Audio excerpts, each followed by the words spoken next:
SMEs and innovative startups create jobs and drive economic growth. The Yoon administration set the vision of promoting dynamic and innovative growth by pursuing economic policies centered on the private sector. As the control tower of the Korean SME policy, the Ministry of SMEs and Startups supports SMEs, startups, and micro-enterprises, which are the backbone of the Korean economy. The Ministry of SMEs and Startups, or MSS, strives for an efficient operation and implementation of pan-governmental SME policies and programs through scientific database performance evaluation. About 6.7% of Korea's total expenditure is allocated to supporting SMEs, valued at $30.1 billion in 2022. The MSS supports startups and venture businesses as the engine of Korea's innovation. We endeavor to facilitate startups in Korea's leading sectors of semiconductors and artificial intelligence and supports them to lead the digital economy by providing the fund of funds. As a result, 23 Korean startups have grown into unicorns. We have created 7 Korean startup centers to promote their global access and support foreigners' domestic business to attract and retain overseas talent into the domestic ecosystem.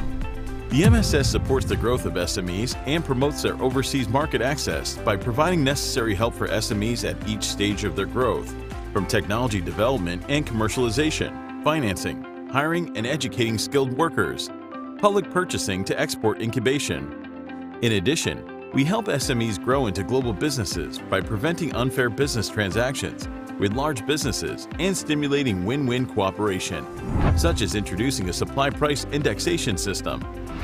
The MSS assists business stability of 6.44 million micro-enterprises in poor working conditions, which account for 93.5% of the total businesses, by providing policy financing through direct loans and guarantees.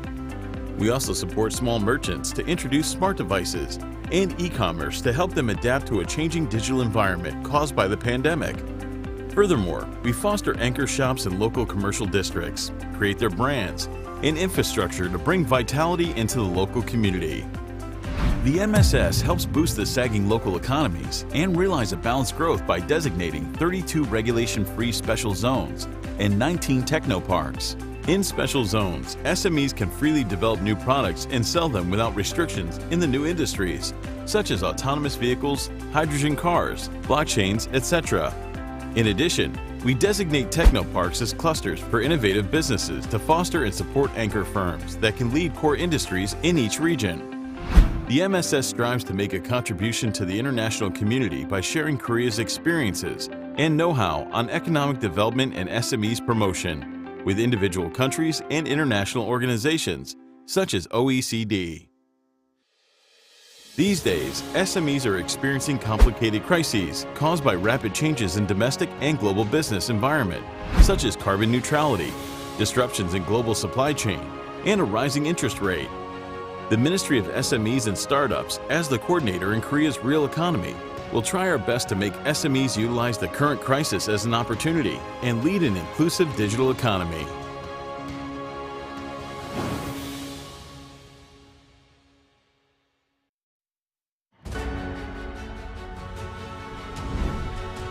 SMEs and innovative startups create jobs and drive economic growth. The Yoon administration set the vision of promoting dynamic and innovative growth by pursuing economic policies centered on the private sector. As the control tower of the Korean SME policy, the Ministry of SMEs and Startups supports SMEs, startups, and micro-enterprises, which are the backbone of the Korean economy. The Ministry of SMEs and Startups, or MSS, strives for an efficient operation and implementation of pan-governmental SME policies and programs through scientific database performance evaluation. About 6.7% of Korea's total expenditure is allocated to supporting SMEs, valued at $30.1 billion in 2022. The MSS supports startups and venture businesses as the engine of Korea's innovation. We endeavor to facilitate startups in Korea's leading sectors of semiconductors and artificial intelligence and supports them to lead the digital economy by providing the fund of funds. As a result, 23 Korean startups have grown into unicorns. We have created 7 Korean startup centers to promote their global access and support foreigners' domestic business to attract and retain overseas talent into the domestic ecosystem. The MSS supports the growth of SMEs and promotes their overseas market access by providing necessary help for SMEs at each stage of their growth, from technology development and commercialization, financing, hiring and educating skilled workers, public purchasing to export incubation. In addition, we help SMEs grow into global businesses by preventing unfair business transactions with large businesses and stimulating win-win cooperation, such as introducing a supply price indexation system. The MSS assists business stability of 6.44 million micro-enterprises in poor working conditions, which account for 93.5% of the total businesses, by providing policy financing through direct loans and guarantees. We also support small merchants to introduce smart devices and e-commerce to help them adapt to a changing digital environment caused by the pandemic. Furthermore, we foster anchor shops in local commercial districts, create their brands, and infrastructure to bring vitality into the local community. The MSS helps boost the sagging local economies and realize a balanced growth by designating 32 regulation-free special zones and 19 technoparks. In special zones, SMEs can freely develop new products and sell them without restrictions in the new industries, such as autonomous vehicles, hydrogen cars, blockchains, etc. In addition, we designate technoparks as clusters for innovative businesses to foster and support anchor firms that can lead core industries in each region. The MSS strives to make a contribution to the international community by sharing Korea's experiences and know-how on economic development and SMEs promotion with individual countries and international organizations such as OECD. These days, SMEs are experiencing complicated crises caused by rapid changes in domestic and global business environment, such as carbon neutrality, disruptions in global supply chain, and a rising interest rate. The Ministry of SMEs and Startups, as the coordinator in Korea's real economy, will try our best to make SMEs utilize the current crisis as an opportunity and lead an inclusive digital economy.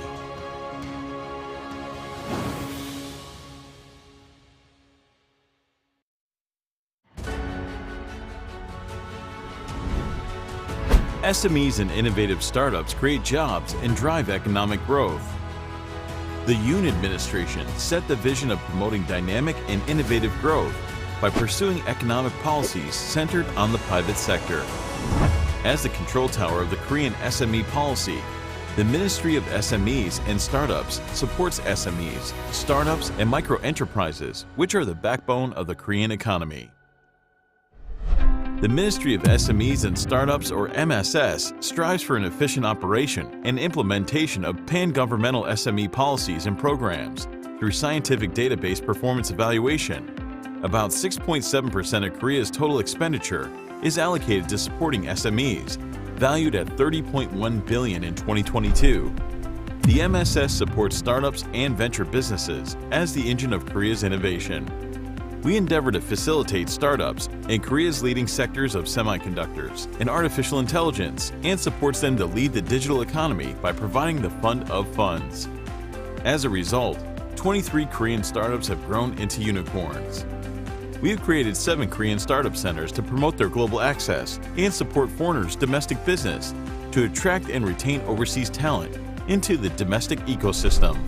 The MSS supports the growth of SMEs and promotes their overseas market access by providing necessary help for SMEs at each stage of their growth, from technology development and commercialization, financing, hiring and educating skilled workers, public purchasing to export incubation. In addition, we help SMEs grow into global businesses by preventing unfair business transactions with large businesses and stimulating win-win cooperation, such as introducing a supply price indexation system.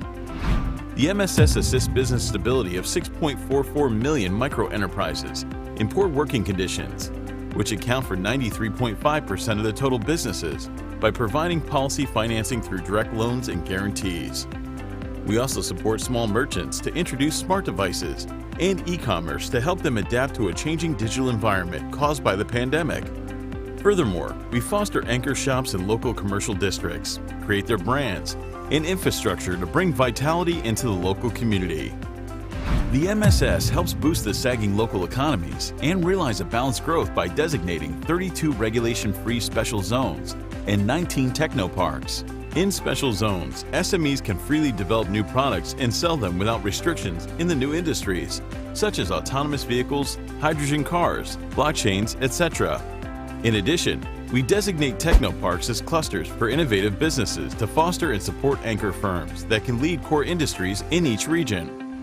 The MSS strives to make a contribution to the international community by sharing Korea's experiences and know-how on economic development and SMEs promotion with individual countries and international organizations such as OECD. These days, SMEs are experiencing complicated crises caused by rapid changes in domestic and global business environment, such as carbon neutrality, disruptions in global supply chain, and a rising interest rate. The Ministry of SMEs and Startups, as the coordinator in Korea's real economy, will try our best to make SMEs utilize the current crisis as an opportunity and lead an inclusive digital economy.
Distinguished participants, my name is Hyunji, Policy Team Leader of the ASEM, SMEs Eco-Innovation Center, ASEC in short.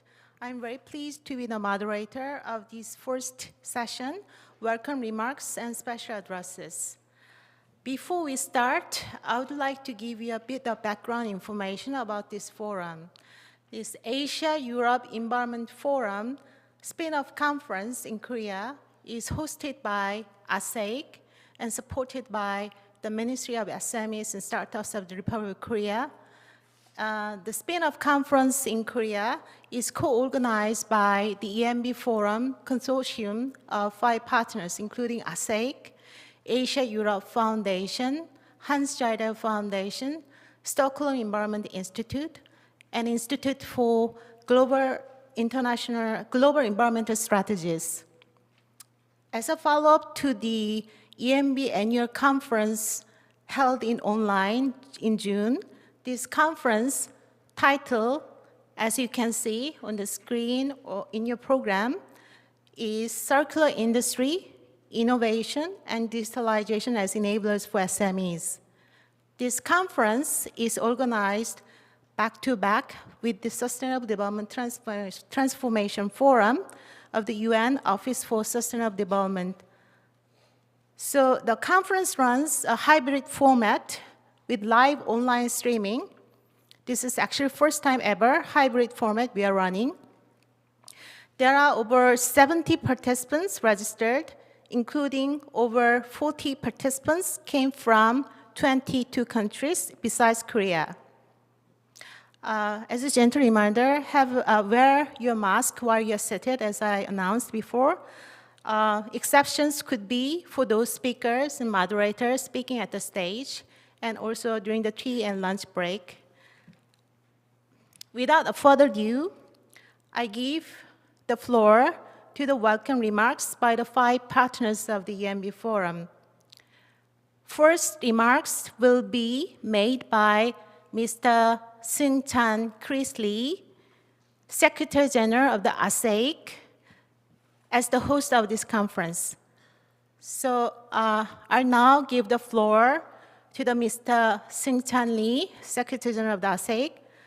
Please give a round of applause to him. Thank you.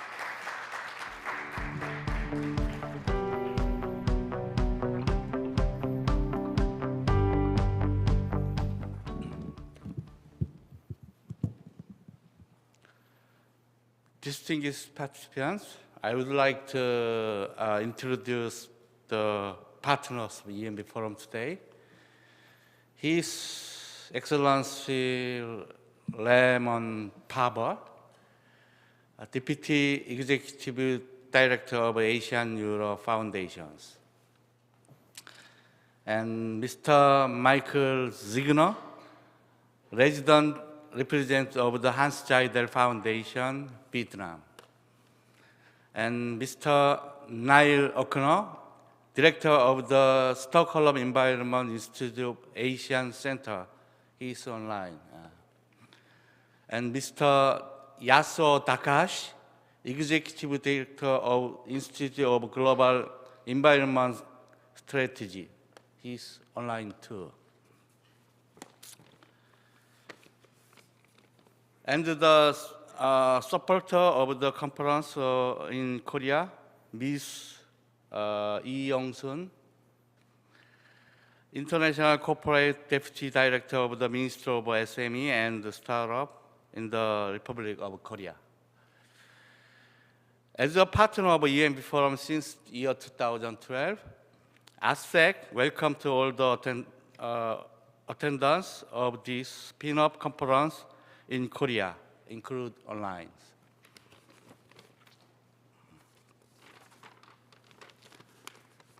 This ENVforum decided to focus on the SME and the circularity as a 3 years long-term themes.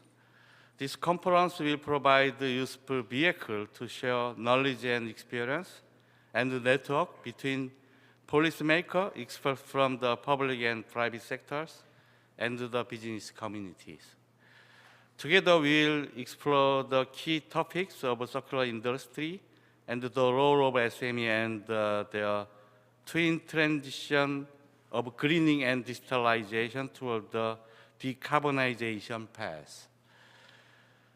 This key founding of this conference will be presented at the Sustainable Development Transformation Forum organized by UNOSD from tomorrow.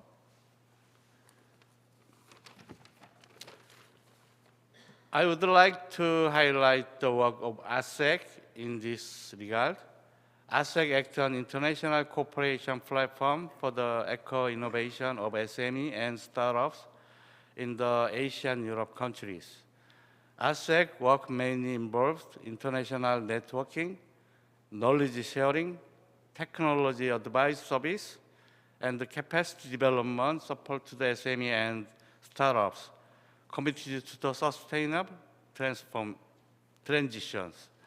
ASEC seeks to explore opportunity for international cooperation with more partners to join our support to the SME sustainability.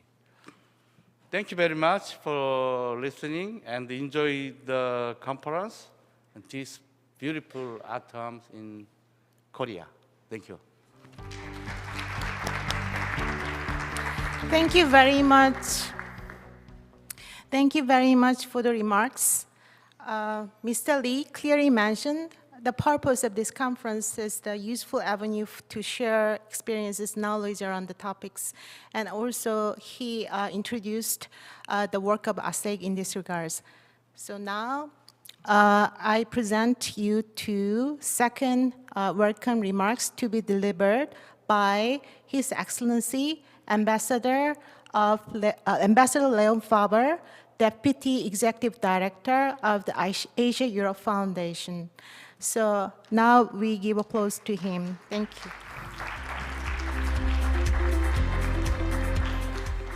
Good morning. Like my predecessor, I'm of course very happy to be here today and give just a few remarks as an introduction to this Asia-Europe Environment Forum spin-off event of the annual conference of Circular Industry, Innovation and Digitalization as Enablers for SMEs here at this wonderful Sheraton Hotel. So I represent the Asia-Europe Foundation. My name is Leo Faber. I'm the Deputy Executive Director. And as you may know, ASEF is the only permanent structure under the ASEM process. And the ASEM process itself has 51 countries and 2 international organizations, the European Union and also the Secretariat of ASEAN. So our mission is to enhance dialogue and cooperation between Asia and Europe through intellectual, cultural, and people-to-people exchanges. And the Environment Forum that is held on a yearly basis is one of our flagship programs, and where we bring together civil society and governments from both Asia and Europe. So in this regard, I would also like to thank our partners, most of all, of course, the ASEM SMEs Eco-Innovation Center, ASEC, the Hans Seidel Foundation, the Stockholm Environment Institute, and the Institute for Global Environmental Strategies, IGIS, from Japan, for their continuous support that they give us both on the intellectual, organizational, and financial side. I would in particular like to thank, of course, Mr. Lee from the Eco-Innovation Center for hosting us today here in Korea, and as well as the Ministry of SMEs and Startups from Korea for hosting us here. I think, and we are really looking forward also to hear from you and the experiences that you have done or that you're making as a front runner and leading digitalization for SMEs.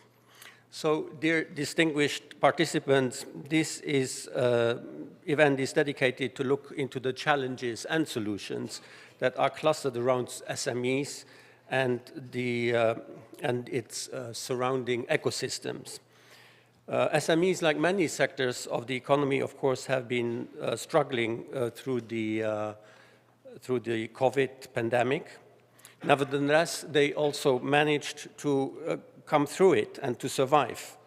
And they moved also actively towards digital and green transformation.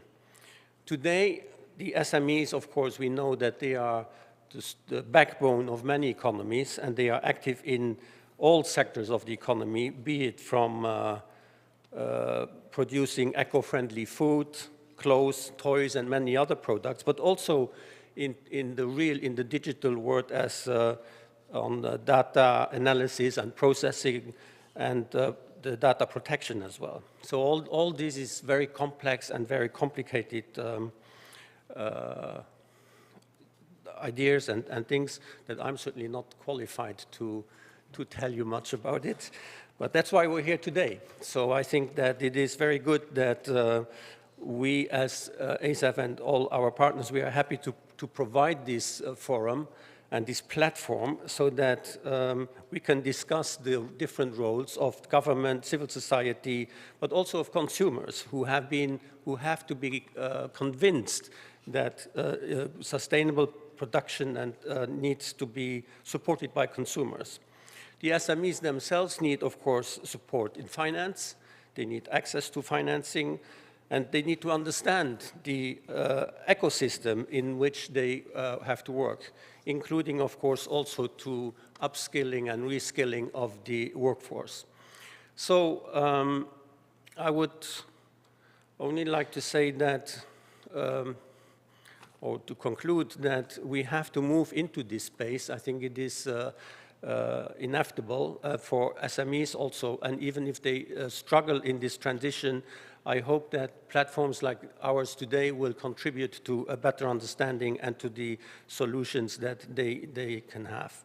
So let me stop here, and I wish you all a very productive exchanges and a good day here in Incheon. Thank you very much.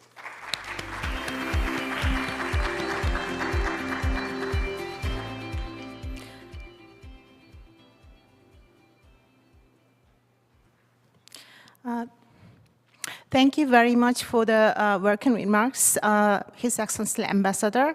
It was very informative, and you also gave us a liberal background about the history of ASEF and the ENVforum, and also why we have decided to choose the role of SMEs in linkage with environment and sustainability and circular economy. Thank you very much. We are now, third welcome remarks will be made by Mr. Michael Zigna, a resident representative of the Hans Jaidong Foundation, Vietnam. Let's give him a round of applause to him. Thank you.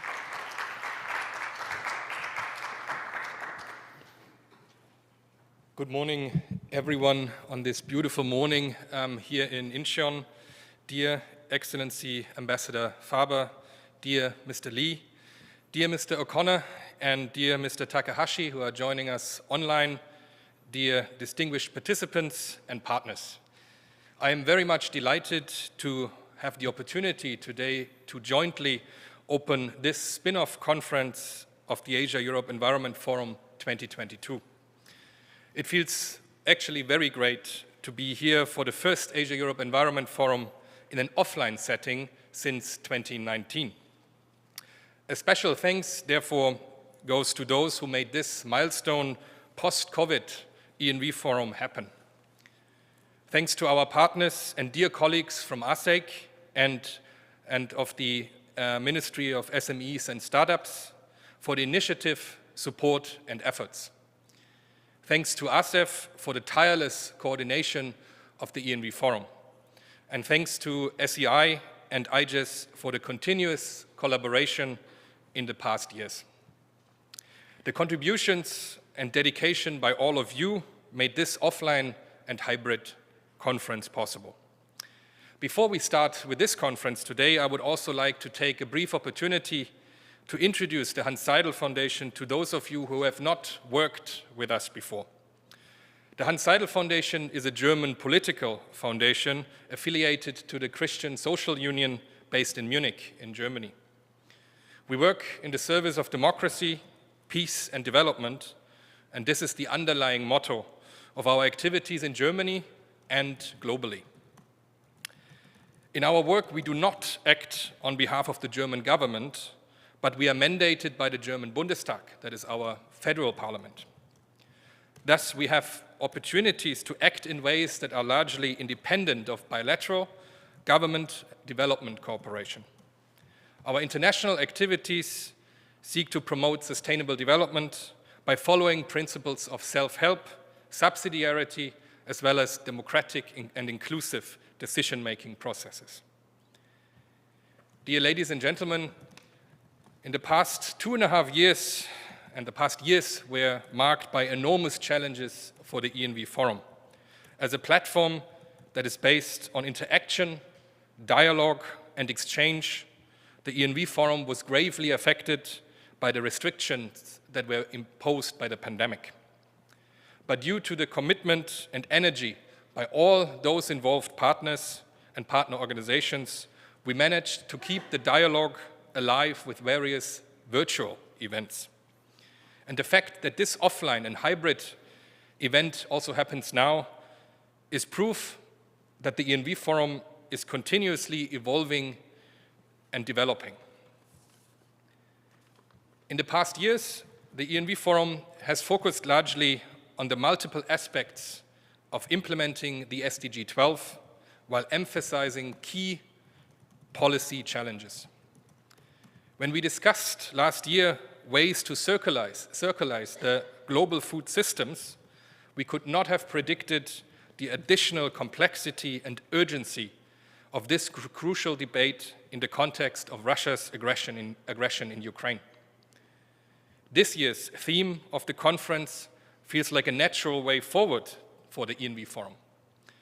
Building on our previous activities, focusing on SMEs and circularity, with a focus on food systems, the ENVforum this year will be looking at the twin transition of Industry 4.0 and the decarbonized circular economy. The potential of SMEs and MSMEs and startups for driving both aspects of this twin transition is huge. At the same time, the potential barriers and challenges are omnipresent. I am therefore very excited to learn from all of you with your diverse backgrounds and experiences, and to discuss with you potential enablers and policy solutions, and of course to enjoy the first offline interactions with all of you in the context of the first offline and hybrid ENVforum in 3 years. I wish you an inspiring conference, and thank you.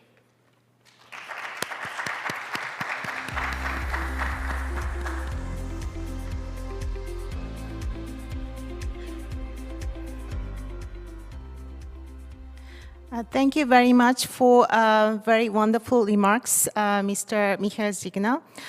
He briefly introduced the work of Hans Geiger Foundation, working for peace and security, peace and democracy and sustainable development. And also, he touched upon the evolving role of the ENVforum. Historically and up until now, it has been focusing on the SDG 12, sustainable consumption and production. And now we are addressing the policy changes towards the potential of SMEs and how they become an efficient driver of this transition of sustainability and digitalization and greening. Thank you for the remarks. Now, we have 2 welcome remarks to be delivered in a pre-recorded format. Now, we will be listening to the recorded remarks by Mr. Niall O'Connor, Director of the Stockholm Environment Institute, Asia Center. Yes. Dear distinguished guests and delegates, ladies and gentlemen, it's a great pleasure to be here with you, and in particular with His Excellency Ambassador Mr. Toru Marikawa, Mr. Michael Singer, Mr. Yasuo Takahashi, and Ms. Hyun Ji. It's a great pleasure to be here today to join you for the Asia Europe Environment Forum, focusing on circular industries, innovations and digitizations as enablers for SMEs. The Asia Europe Environment Forum, as always, has chosen a crucial topic for us to discuss, investigate and, more importantly, act upon. And today, as we know, industry accounts for roughly 30% of global CO2 emissions. And these emissions continue growing significantly as many countries worldwide seek further economic growth. And this places a significant imperative on the industrial actors globally to help reduce emissions sharply. And we need to do so to keep the world below the 2-degree limit as required by the Paris Agreement. Sadly, we all seem to know that we're not on that pathway as yet, so there's a lot of work to do. It's also worth noting that, as the World Bank reported, global waste is expected to continue to grow to over 3.4 billion tonnes by 2050. So industry has a big path to play in this future role for decarbonising our industries. And it's more important now than ever before that we don't get sidetracked by the disruptions caused by COVID pandemic, the global energy crisis or other conflicts that we experience, but to focus our efforts now on delivering low carbon emissions from our industries. And we need to plan to recover faster, stronger and be better equipped to achieve this. And we must focus on transforming our industries and heavily promoting green recovery towards a climate resilient, sustainable and an inclusive growth pathway for us all. In line with this, the development goals that we have laid out ambitious targets for and blueprints for transforming development to ensure that it's both environmentally sustainable and equitable, that it's reducing poverty as well as improving living conditions, and indeed to make sure that we're leaving no one behind. And here SMEs will provide a vast majority of jobs in developing countries, and obviously a significant proportion in industrialised countries as well, and they can continue to play a pivotal role in helping us achieve many of our SDGs ambitious goals. However, even though SMEs are considered the backbone of the economy, many do not have the adequate support that they need, and many are still categorised as informal workers. And this situation is even worse when you're looking at women-owned and women-led SMEs, due in part to the unequal access to resources that women have, the unequal access to assets, and indeed the knowledge that facilitates capacity building and sustainability. But more importantly, also access to financial support. We need to look at how we can support women better in this process. SEI's research over the years has concluded that SMEs are increasingly aware of the benefits of closing the loop and becoming more resource efficient and creating this circularity because they see savings on material costs, they're creating competitive advantages, they're accessing new markets. At the same time, however, they see various barriers that continue to pose challenges to these small businesses in their transition to a circular economy. And this is normally lack of financial resources and a lack of technical skills. However, in different industrial sectors, this is different, and some research is showing a different conclusion, particularly for the larger industries, and that here the chief barrier to industrial transition is not lack of capital, but the absence of clear policies on incentives for such a green transition. So here we must remain and have a clear focus for us all to support the decision makers in making this green transformation. And it's here indeed that the global momentum for industry transition is building, both with public and private sector stakeholders worldwide taking the steps to decarbonise the sector. Among many nations, industry transitions is becoming a top priority, and we need to keep a focus on that. And countries are now developing, whether it's roadmaps or visions or pathways, but particular action plans now to provide advanced decision support to such decisions. And here SEI has also been developing support in terms of international collaboration to catalyse industrial transitions. And here countries and companies are increasingly working together to set up policy frameworks and incentives to stimulate transitions. And one example of this is the Leadership Group for Industry Transition, or LEADIT as it goes. And this is a collaborative initiative that gathers countries and companies that aim to achieve a net zero carbon emissions by 2050. And it's been launched by the government of Sweden and India together at the UN Climate Action Summit in September 2019 and is supported by the World Economic Forum. And in this, LEADIT provides an arena for public-private collaborations for sectoral and cross-sectoral learning, for example, on innovative opportunities, new technologies. So maybe check it out and explore and support. But at the annual ENVforum, we hope we can showcase good practices on how to collaborate and how to develop potential solutions together. And I look forward to joining sessions and hearing back from the lessons learned, the key discussions that have been made, and the action points where SEI may be able to help support in the future. And lastly, as I close, we must acknowledge the positive contribution that SMEs have made towards our economy, both environmentally and socially. We need to continue working together to ensure that they can grow sustainably. With SMEs making up more than 96% of all Asian businesses and providing 2 out of 3 private sector jobs on the continent, SMEs will remain leaders in who decides whether our industry will become more sustainable, more circular and more inclusive. And as I often say, start small, think big, and this is precisely what SMEs do, and they deliver. So let's do what we can to support them in this green transition approach. Thank you and have a great event today.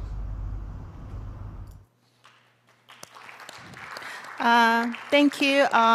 So it was very good to listen to his pre-recorded remarks. And just briefly just recap what he said. It's good to know that SEI research goes on increasing SMEs' resource efficiency in their sustainable transition. And also, SEI is at the forefront to promote public and private collaboration for sector and cross-sector learning for innovative approaches to new technologies. I introduce you to last welcome remarks to be made by Mr. Masuo Takahashi, Executive Director of the Institute for Global Environmental Strategies, also pre-recorded. So we'll be watching the video now. Thank you. Distinguished participants, welcome to the ENVforum spin-off conference on circular industry, innovation and digitization as enablers for SMEs. This is the first ENVforum being held in person in almost 3 years. I was looking forward to being there, but due to the other commitments, I am forced to address you by video message. First of all, I would like to extend my thanks to ASEF, the Stockholm Environment Institute, Hans Seidel Foundation, and ASEM SME's Eco-Innovation Center for their cooperation in organizing this important conference. This year, the ENVforum will be examining ways to support the role of SMEs in realizing the circular economy and decarbonization.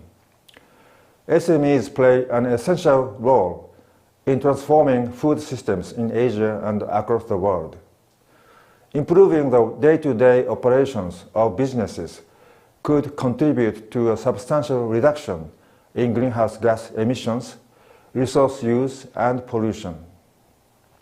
SMEs can also introduce innovative models for service provision, which help people in Asia to meet their essential needs while minimizing negative externalities.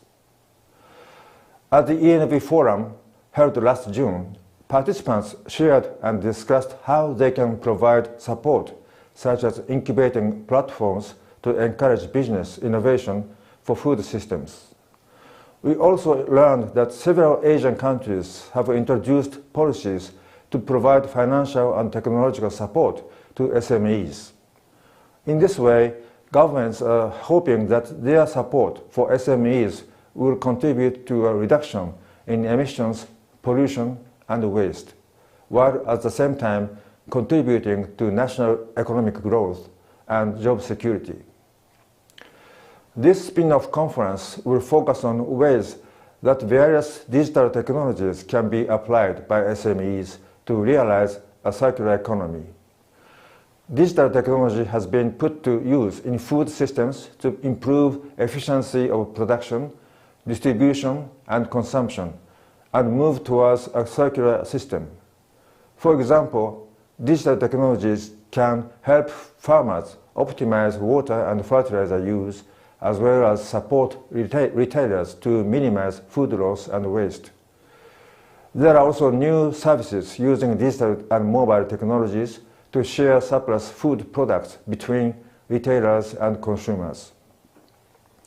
We must also discuss how to ensure that the benefits offered by digital technologies are widely available to many SMEs and their workers.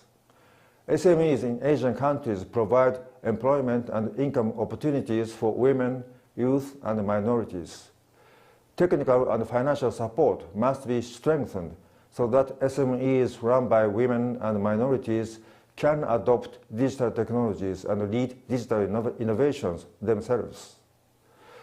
We hope that countries in Asia and Europe will share their perspectives and experiences on how to support SMEs to harness new technologies to lead the transformation for decarbonized and circular economy while empowering all people. Finally, let me take this opportunity to introduce IGES's annual conference. IGES will organize the 14th International Forum on Sustainable Asia and the Pacific, ISAP 2022, from the 28th of November this year.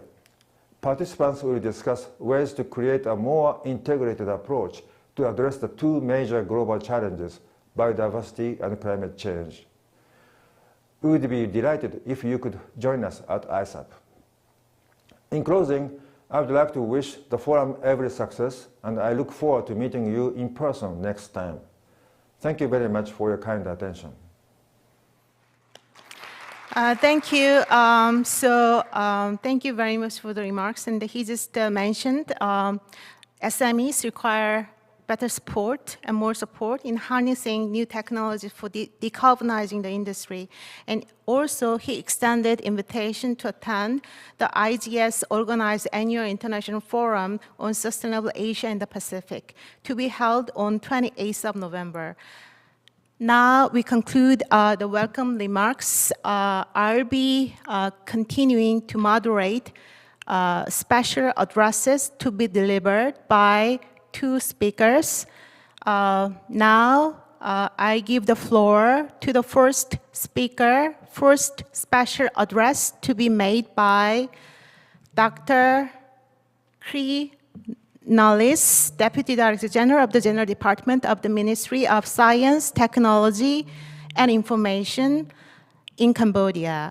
So I now give the floor to Dr. Cree Nollis. Thank you. Let's give a round of applause to her. Thank you.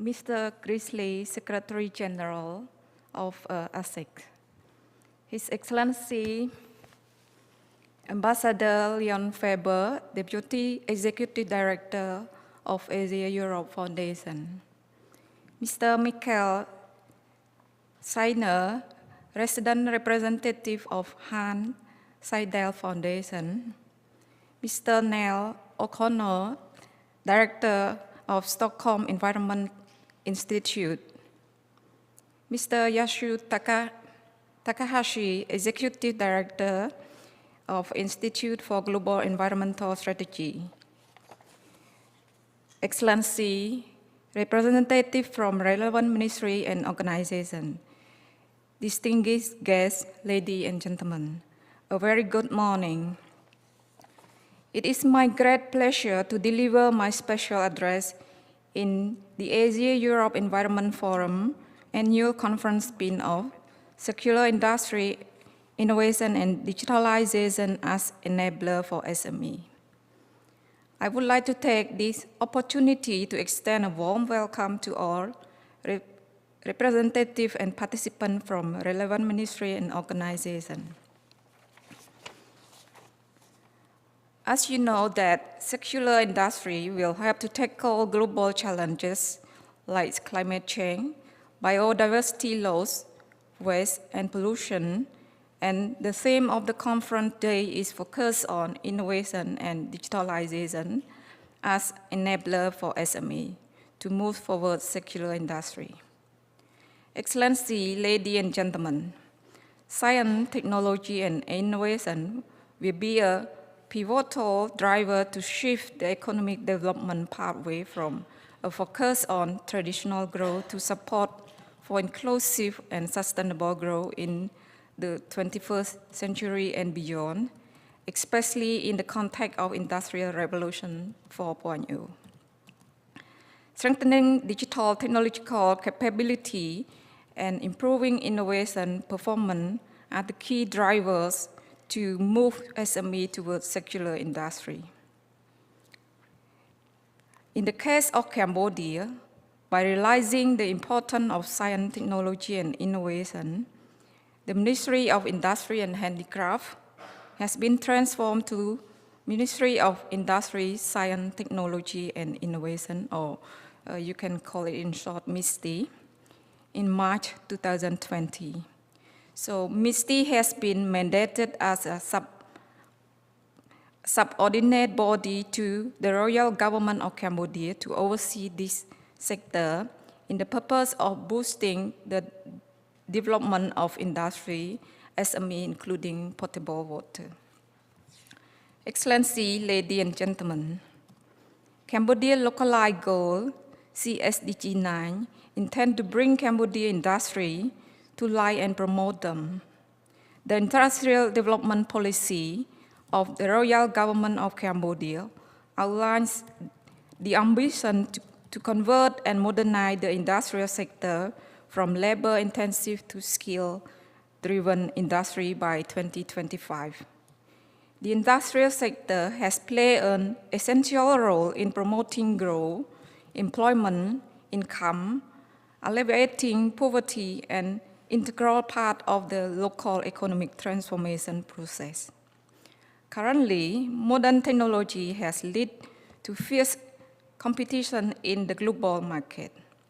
In the competitive environment, the success of an enterprise depends on its ability to continuously improve its capability to find the most cost-effective way to meet the needs of customers and the market in terms of the location, time, quantity, and quality. In addition, digital technology and innovation are the activation key to enhancing, transforming, and promoting business production line, logistic management system, access to innovative financial service, and many other international business activity, increasing productivity and economic efficiency by adopting and maximizing the benefit of information and communication technology and emerging technology. According to Cambodia Industrial Development Policy 2015-2025, the industry in Cambodia consists of 3 leading sectors, including garment production, construction, and beverage processing. SME in Cambodia face low technology innovation and outdated management practice in products and processes, which deter business revenue growth and productivity.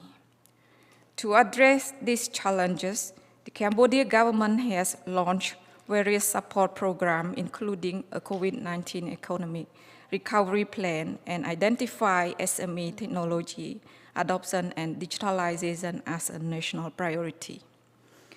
Excellency, ladies and gentlemen, the Royal Government of Cambodia has progressively moved toward digital transformation by rolling out the policy framework on digital economic and society, aiming to transform Cambodia into digital-based economic government and society by 2035. The Royal Government of Cambodia has also foreseen the importance of science, technology, and innovation as pivotal driving force and locomotive for economic development in this digital era and better rebuild from the COVID-19. Noticeably, after transforming Ministry of Industry and Handicraft to the Ministry of Industry, Science, Technology, and Innovation, Royal Government of Cambodia also established the National Council of Science, Technology, and Innovation. Excellency, ladies and gentlemen, digitalization allows business to run more efficiently, reduce waste, extend the production life cycle, and lower transaction costs. Digitalization of industry makes it possible to use fewer resources and more efficiently. Smart and innovative solutions enable reduction of energy consumption and logistic route.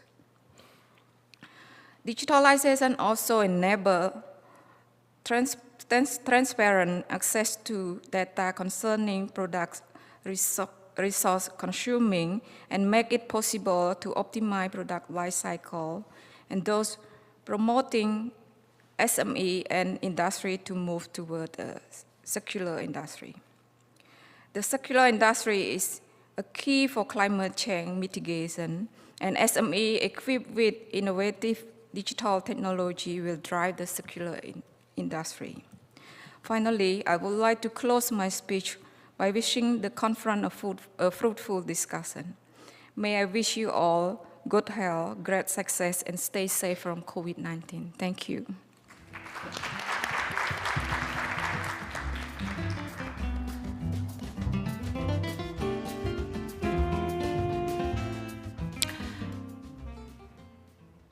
Thank you very much, Dr. Krinolis, Deputy Director General of the MISTI, Ministry of Science, Technology, and Innovation in Cambodia.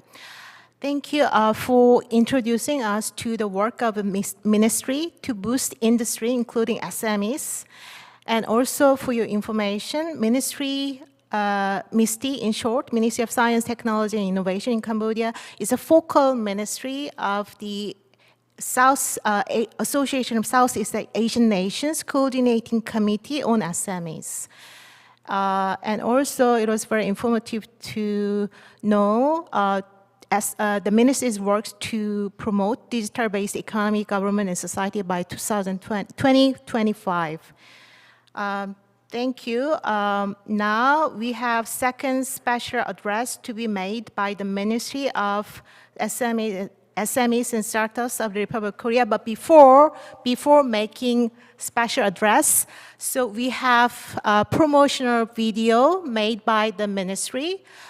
It runs less than 3 minutes. So we'll be watching the promotional video made by the ministry first, and then we give the floor to the ministry to speak.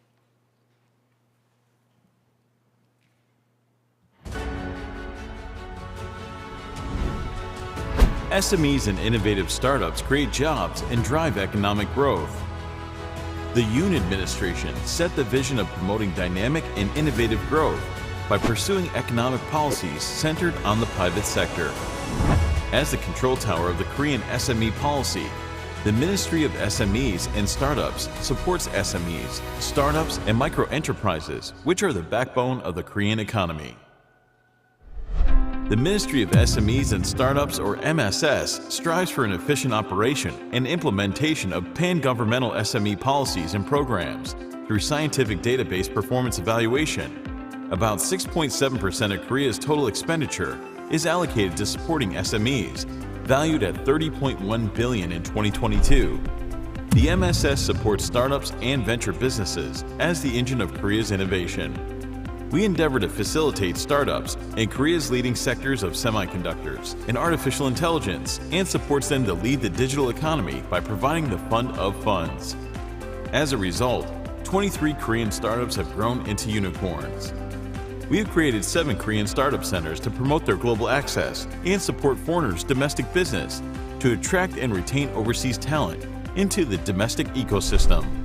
The MSS supports the growth of SMEs and promotes their overseas market access by providing necessary help for SMEs at each stage of their growth, from technology development and commercialization, financing, hiring and educating skilled workers, public purchasing to export incubation. In addition, we help SMEs grow into global businesses by preventing unfair business transactions with large businesses and stimulating win-win cooperation, such as introducing a supply price indexation system.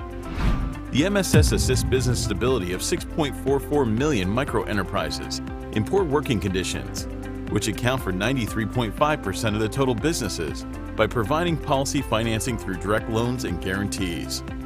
We also support small merchants to introduce smart devices and e-commerce to help them adapt to a changing digital environment caused by the pandemic. Furthermore, we foster anchor shops in local commercial districts, create their brands, and infrastructure to bring vitality into the local community. The MSS helps boost the sagging local economies and realize a balanced growth by designating 32 regulation-free special zones and 19 technoparks. In special zones, SMEs can freely develop new products and sell them without restrictions in the new industries, such as autonomous vehicles, hydrogen cars, blockchains, etc. In addition, we designate technoparks as clusters for innovative businesses to foster and support anchor firms that can lead core industries in each region. The MSS strives to make a contribution to the international community by sharing Korea's experiences and know-how on economic development and SMEs promotion with individual countries and international organizations, such as OECD. These days, SMEs are experiencing complicated crises caused by rapid changes in domestic and global business environment, such as carbon neutrality, disruptions in global supply chain, and a rising interest rate. The Ministry of SMEs and Startups, as the coordinator in Korea's real economy, will try our best to make SMEs utilize the current crisis as an opportunity and lead an inclusive digital economy.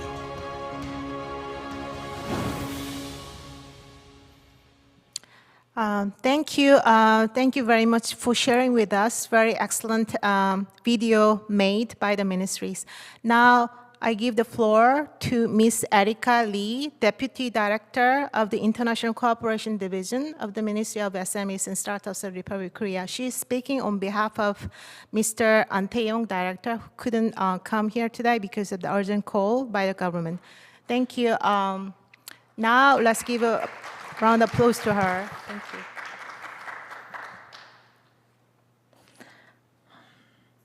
Good morning.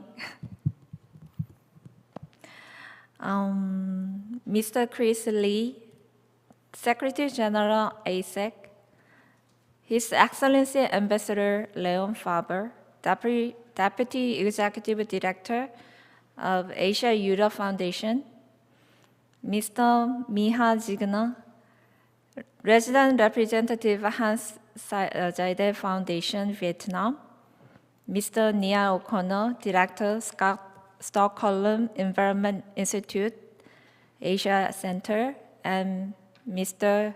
Yasuo Takahashi, Executive Director, Institute for Global Environmental Strategies, and distinguished guests. Thank you for taking time out of a busy schedule to take part in this very privileged forum. I know that ENVforum started in 2003. Since then, it has strived to promote cooperation between Asia and Europe in terms of sustainable development and environment. And it has also invited experts from various areas, such as government, academia, international organizations, and civil society for the last 20 years, sharing knowledge and building capacity. Today's forum is very meaningful because it is being held offline after the outbreak of the COVID-19 2 years ago. I hope that today's forum will provide a venue to share global trends and best practices among ASEAN member countries. Ladies and gentlemen, this year celebrates the 30th anniversary of signing the UN Framework Convention on Climate Change for the international community to resolve the challenge of climate change. The international community, led by the European Union and the United States, recognized the severity of climate change and declared 2050 carbon neutrality, and Korea also joined this international effort by declaring 2050 carbon neutrality 2 years ago. Last year in Glasgow, the UK, Korea raised its carbon emission target to show its commitment to tackle the challenge of climate change. Since then, carbon neutrality has become a challenge determining survival of large and small businesses, regardless of their size. But SMEs have a low awareness and response to carbon neutrality. Therefore, international cooperation is very urgent to help SMEs respond to carbon neutrality. Today, I'd like to take this opportunity to address Korean government's policy on carbon neutrality amid this shift in global business paradigm. First, the Korean government has chosen 10 largest carbon emitting business sectors to disseminate best practices in low carbon technologies and plan to expand carbon neutral smart factories and offer customized consulting. Second, we have identified 100 promising companies to create an eco-friendly startup ecosystem and provide intensive support of R&D and commercialization fund and designate carbon neutral regulation-free special zones. Third, we are providing education and training for executives and employees of SMEs and trying to foster technology, manpower. Lastly, but not least, we are pushing for the legislation of a Decarbonization Act for SMEs and establishing statistics and databases for SME carbon neutrality. Ladies and gentlemen, last year, the international community started to enact the Paris Agreement on climate change, and we are in a transitional period to sustainable development mechanism. At today's forum, I expect to see active discussion on various cases and share information from various countries. If we can make continued efforts for sharing knowledge and experiences as we have done for the last 20 years, I believe that the ENVforum can make a contribution to enhancing cooperation between Asia and Europe for the low-carbon green growth and sustainable future.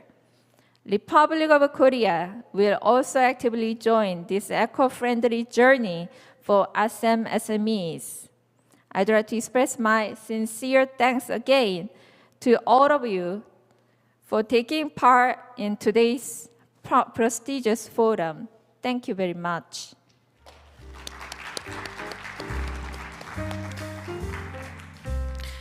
Thank you very much for excellent special address delivered. It was very encouraging to know the Korean government policy direction to respond to the global business paradigm shift toward decarbonization. Thank you very much. So I conclude here the special addresses. Now I give this moderating floor to the next moderator. Mr. Michael Zigner of the Hans-Rieder Foundation will moderate the next session, opening plenary. Thank you.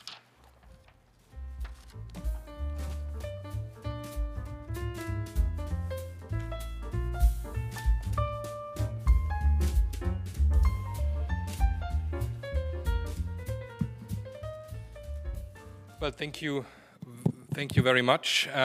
As we are slightly behind schedule, I will try that we catch up with this session so that we actually have a bit more time for interactive sessions afterwards. But anyway, I would like now straight to continue with the opening plenary.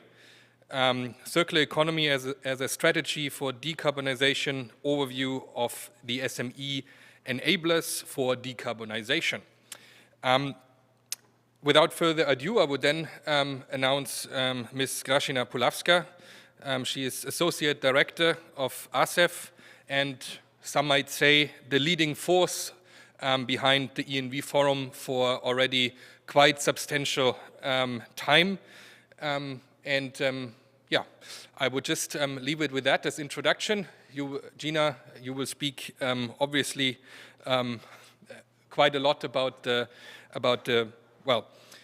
initiatives of the ENVforum in this context, and yeah, the floor is yours.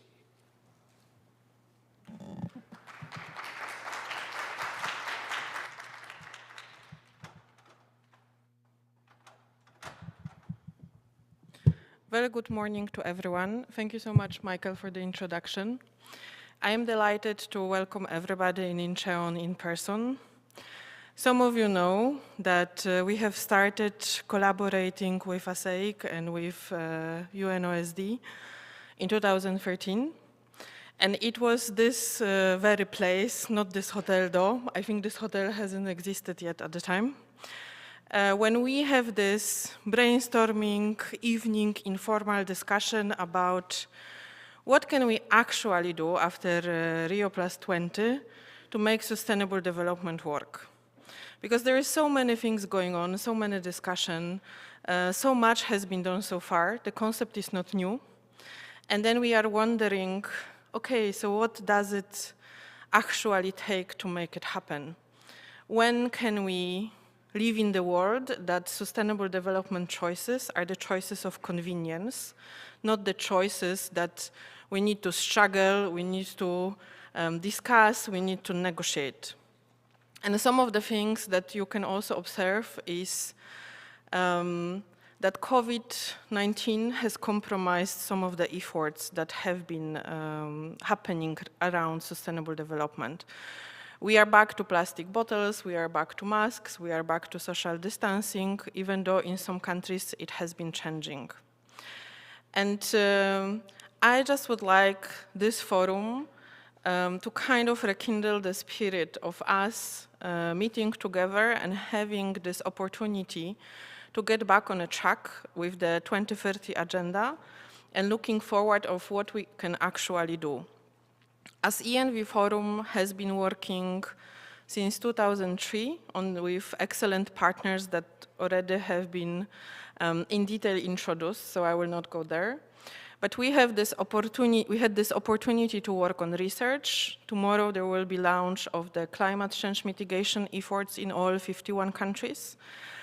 And today, once we finish official opening session and official opening plenary, we would like to enable you to share your opinions, because SMEs are the backbone of the economy, as we have heard, not only in Korea, it's the situation globally. And once we were working on multiple topics and looking into what is the next challenge, what would make the biggest difference for us to address, we have chosen to look into businesses and specifically into SMEs. And we have started this journey last year when we have done online conferences that were also looking into food supply chains, greening food supply chains, and so on and so forth. And this year we have looked into digitalization and innovation. And as we have been trying to move forward with this agenda, we have enabled for you the conference platform. Please use it. The conference platform is also for you the avenue to share your excellent work you have been doing. A lot of you has enormous experience and background and a lot of achievement on your accounts that would be very interesting to bring forward. And I am normally not that strict on what can be shared, so please make sure you share anything what you think is relevant, because we are this year at the very special year when we can have the opportunity to decide what would be our next pathway for the upcoming 2 years with the partners in the room and also with the companies that are shaping the reality as we live in it. And I was told to speak about certain things, not very long. So this is my gift to you, that I do sincerely hope that we will have meaningful engagement during the coffee breaks and also lunches, and also during the next upcoming days at the Sustainable Development Transition Forum, but also beyond. Because for me, this event is just the beginning, because as we have opened up after COVID, we do hope we will be back to redefined definition and redefined meetings as we know it, both online and offline. And as we are here trying to do hybrid and very first hybrid event in the history of ENVforum, we do count on your support and patience that this is for us first time. I assume for some of you as well. and we would really like to count on your participation also online. And please share whatever you find useful using the hashtag ENVforum. That was the comms team suggestion, and we are looking forward to engage with you further in the upcoming days. Thank you so much.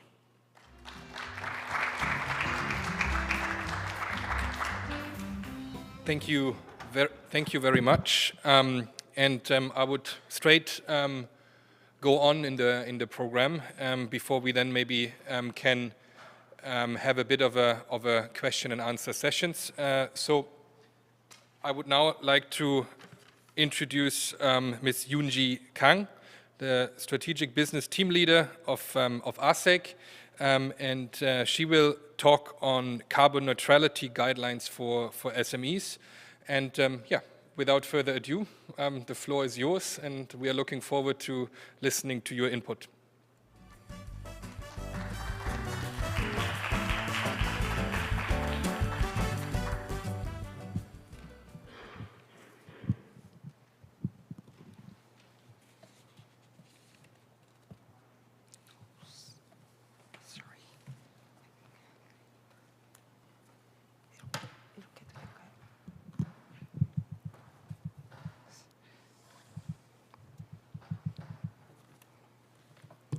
Good morning, everyone. It's my pleasure to deliver this presentation in this face-to-face conference. Let me talk about the carbon neutrality guidelines for SMEs.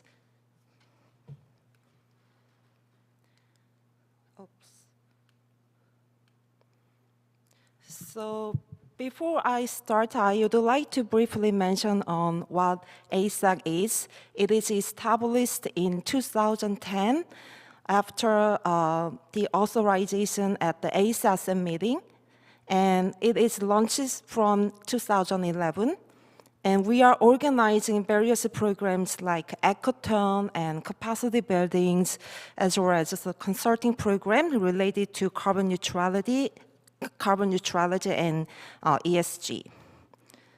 So before we start, I would like to briefly review on the major global trends in terms of environmental regulations and response from the private sector.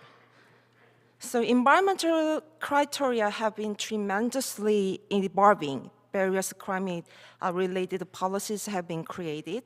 For example, EU is setting up carbon border adjustment mechanism, which aims to avoid carbon leakage issues by equalizing the price of EU products and non-EU products.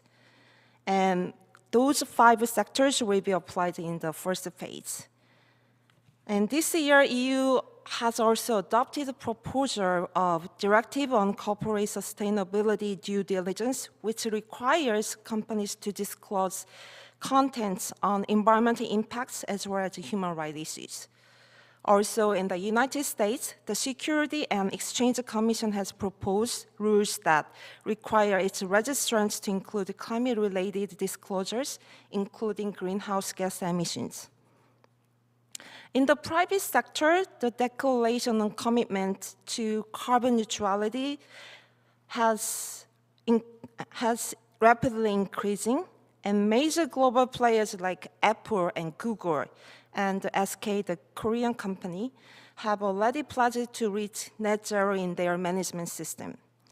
The global initiative like Carbon Disclosure Project, which is CDP, and RE100 have been emerging as well. In finance sector, investment banks are trying to integrate ESG factors, which is environmental, social, and governance factor in their investment decisions. Of course, all of these trends reflect growing demands for carbon disclosure from consumers and investors. Under the Paris Agreement, countries have submitted their own NDC, the nationally determined contribution. Including Korea, 23 countries have submitted a stronger target than the originally submitted ones. And these ambitious targets require transformation in business practice of societies and economies. And it required the comprehensive change that bring the concept of net zero. Net zero, actually the net zero carbon neutrality and carbon zero, they are all the same meaning. And we need to cut the greenhouse gas emissions with removal and remaining emissions until the designated year, the 2050. For this global trend and NDC, the corporate engagement is very essential. While consumers have become more sophisticated on environmental issues, companies need to better respond to consumers' needs and the global regulatory change as well. And this corporate engagement should be more intensive if we really want to realize the net zero by 2050. It needs to the corporate upstream and downstream activities which fall on scope 3. For those who are not familiar with these terms, scope 1, 2, 3, let me briefly explain it. The scope 1 is direct greenhouse gas emissions from companies' products and sites, like fuel combustions and industrial process. And scope 2 is indirect emission from the use of steam or electricity or heat, which is supplied by other energy company. And scope 3 is outside of this scope 1 and 2, which means all emissions from supply chain consisting of the use or disposal of products as well. And this cannot be controlled in the boundary of a production site. Actually, this scope 3 is very essential because according to Boston Consulting Group, global supply chain account for more than half of greenhouse gas emissions. And according to Washington Business Journal, scope 3 supply chain account for almost 80% of greenhouse gas emissions. And Carbon Disclosure Project says that emissions from supply chain are 11.4 times greater than operational emissions on average. In terms that SMEs are key players in the supply chain, we naturally come up with a question that how can SMEs contribute to net zero? And SMEs are not any more exception since they are facing increasing requests for carbon disclosure, since major clients are collecting carbon emission information of scope 3, which falls on scope 1 and 2 of small and medium-sized companies. Of course, there are drivers and barriers for decarbonization. Carbon disclosure can increase transparency in the supply chain, and it can gain customers' trust, as well as it can make their market positioning ahead of other competitors. However, it can be still very challenging in terms of cost, technology, and internal skill shortage. And that's where we need to introduce supportive programs. And in order to help them calculate greenhouse gases and gain credibility, there needs to be some kind of capacity building programs and support for validation on the credibility. While NDC has been made at the country level, science-based target can be applied for business. Also, there should be right tools which can correctly record data of companies' activities. And in order to gain full accountability of net zero activities, it should be expressed in a metric and in a time frame. And that is kind of the precondition for SMEs to gain objectivity and credibility of their net zero activities. But still, there is a remaining question that the precondition is how to quantify carbon disclosure or carbon reduction amount at SME level, and how to track the carbon emission amount as well. To deal with a question, ASEC actually developed an Excel-based tools to assist SMEs in calculating greenhouse gas emissions. And it was a pilot project, and we are also planning to upgrade the tools to improve disclosure and the supply chain activities by including scope 3 until 2002. These tools are based on the emission calculation methodology under greenhouse gas protocol and Korea's emission trading system. And you can easily download this Excel tool from ASEC website.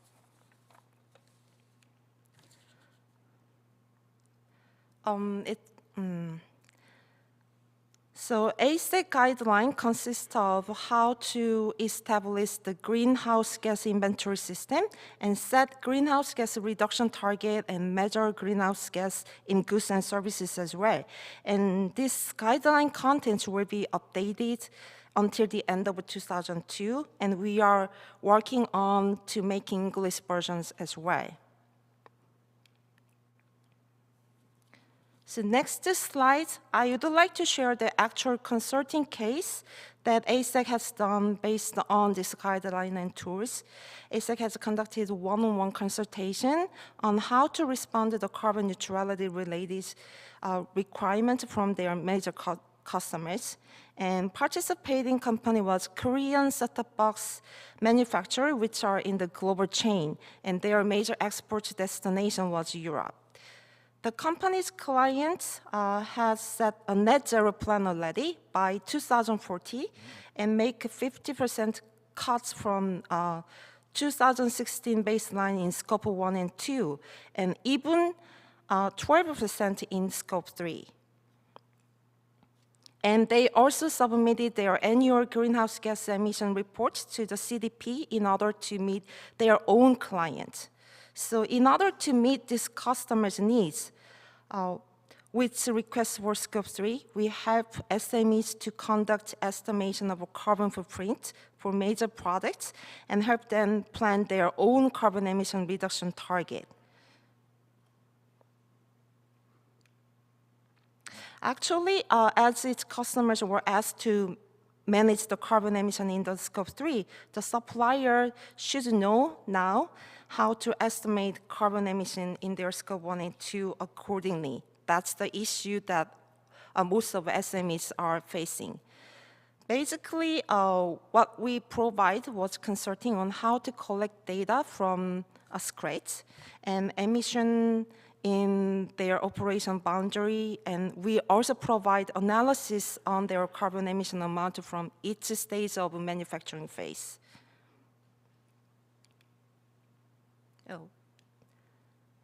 These participants can be one of a good example in terms that they belong to the global supply chain, which is regarded as scope 3. And the request for carbon disclosure in scope 3 is increasing recently. And I'd like to comment that most of the production base and subsidiaries are located in the ASEAN region. As a manufacturing base in the global chain, we need to work on bringing the some cooperation programs. But the issue is that the level of capacity to carbon data management in this region is not that ready. There is no unified voice or no unified approach while they are growing stronger as a manufacturing basis. So ASEC launches a pilot project for SMEs in the global value chain to respond to ESG and carbon neutrality related issues. And we are planning to expand this program to the level that can contribute the stability of regional supply chain as well. And that's why we are working on a global version of guidelines and trying to include ASEAN cases. And this will help SMEs in the global chain to smoothly transition to net zero strategies. And for initial period, we would like to introduce new projects for regional voluntary cooperation in ASEAN. The volume of budget or period has not been determined yet, but we are still working on applying the local emission factors in the guideline and Excel tool until the end of this year as possible. I have shared what ASEC has done so far and what it is going to do for next project. And sharing these things, I'd like to open up possibility of cooperation to introduce carbon calculation and ESG capacity of SMEs in the ASEAN region. Thank you for listening.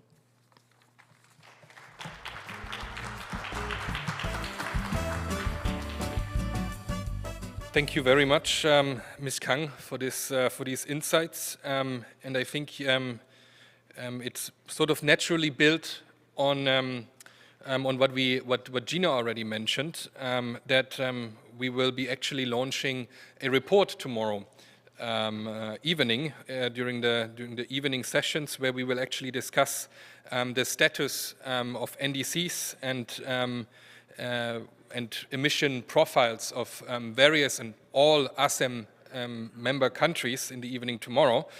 So I think we can continue this discussion at the interregional level tomorrow evening. And then, Ms. Kang, you mentioned then the one specific challenge, and this is obviously data collection. And I think this is something that all of us, specifically obviously from the industry side, from SME side, but also when it comes to our colleagues from the ASEM member countries, from government institutions, are struggling sometimes. So I think this is also a very good opportunity to discuss further. Amazingly, we actually caught up on time after we started a bit late. So while we still have 5 minutes for any initial comments or questions, we actually can do that. And I didn't think that at the beginning, but so if there's any immediate comment or question, we will still have time to do that for this opening plenary.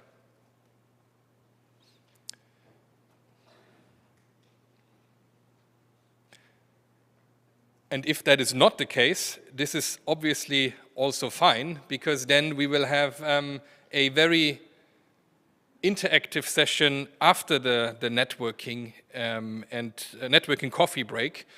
So this morning session was very much, I would say, top-down, one-sided, and I hope that we will switch that around after the coffee break. So use the coffee break as a networking opportunity already. Get in the mood to actually have some interactive sessions after the break and in the afternoon. So thank you, and see you back in 30 minutes, in half an hour. Thank you.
special arrangement required for Huva. You can just follow the instruction. And if I can have next slide for the Mentimeter.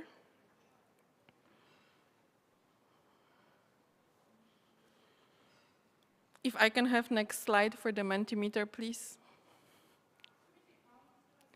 That is basically the instruction how to use it. So you go to the menti.com or you use the barcode, and then you are plugged in, irrespective of your location. So the idea for this session is that we will have interaction among all of us. And then the concept is that as our speakers will be feeding us the content and we will be streaming, there will be also interaction with all of you offline and online. Is everybody logged in? I can see 7 people. This is not even close to the number of people in the room. As you can see, digitalization allows us to control what's going on. Please activate yourself. You had the opportunity to have some coffee. So hopefully you can also connect. Okay, it's getting better. People are commenting excellent. Thank you so much. I was a little bit scared of this function, but it's going on quite well at the moment. Please don't put any words that you don't want to see on the screen. Okay? So I would like to slowly move. I will give it maybe 10 more seconds for all of you to connect. Either going to menti.com or like using the barcode. I hope it is pretty straightforward. We are definitely increasing the participation and love in the room. I can see a lot of hearts. Thank you so much for that. And then we can also move to the next slide. So the topic of this panel is the topic that we will also continue after the lunch break, that is looking into circular industry. And we have divided it into 2 sessions when we have people that are representing organizations that are providing enable conditions and learning space for the SMEs, and also all of us to move forward with digitalization and innovation. And we are also after the lunch break, we will look into how does it look for SMEs. So if you can just put one word, what does circular industry mean for you? So we can have some input from you that we can start with the brainstorming, also to practice engagement on the Mentimeter. It will result in the word cloud. So I can see one person, oh fantastic, that we are getting there. And we will be also using this for the further communication and the reporting. And having said that, I will leave it on. And then once we will be having the presentation from the speakers, the next slide will be looking at the questions. So what we still prepared is there will be question slide for all of you to put the questions to our speakers. And the next one would be after the question session, depending on our timing, we will also have the option to comment and add some things that we will be all able to see. So I do hope you will use this opportunity to engage a bit more before we will move to other sessions, and especially after lunch when we will have discussion in the smaller groups. So having said that, I would like to invite Dr. Peter King, Senior Policy Advisor from IGES, to start this meaningful discussion and share his thoughts on circular industry. What does it take to have twin transition of greening and digitalization? Peter, the floor is yours. Good, thank you very much, Gina, and very pleased to be here and to see such a intelligent audience. I should say that although my topic is on greening and digitalization, I really only know about greening. So I'm going to talk a little bit about greening, and digitalization is sort of something which I'll try and touch on, but I don't claim to be an expert in that area.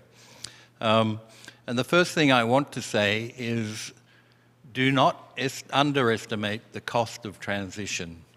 I think, we've all heard about the 100 billion a year by 2020 for climate change. When you actually look at the real costs that are needed for the transition to a decarbonized future, the African group of negotiators suggested that at least $1.3 trillion a year by 2030. Just correcting for inflation, the post-2025 target would be at least $139 billion a year. The Standing Committee on Finance identified some of the needs in the national communications to the UNFCCC that would add up to $8.9 trillion. And the NDCs, not even counting all of them, but about half of them, suggested somewhere between $5.8 and $5.9 trillion by 2030. So where is all that money going to come from? I don't think we have the answer, and we might find out in Egypt in a few weeks' time where some of that money will actually come from.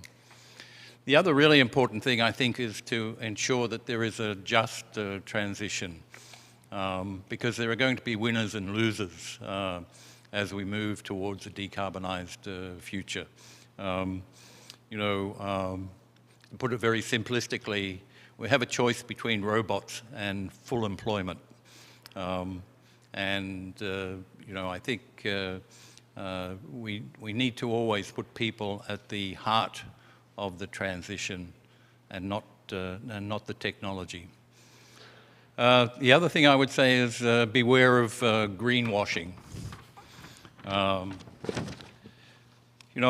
was very, very surprised to see that a very large oil company now has a division of nature-based solutions.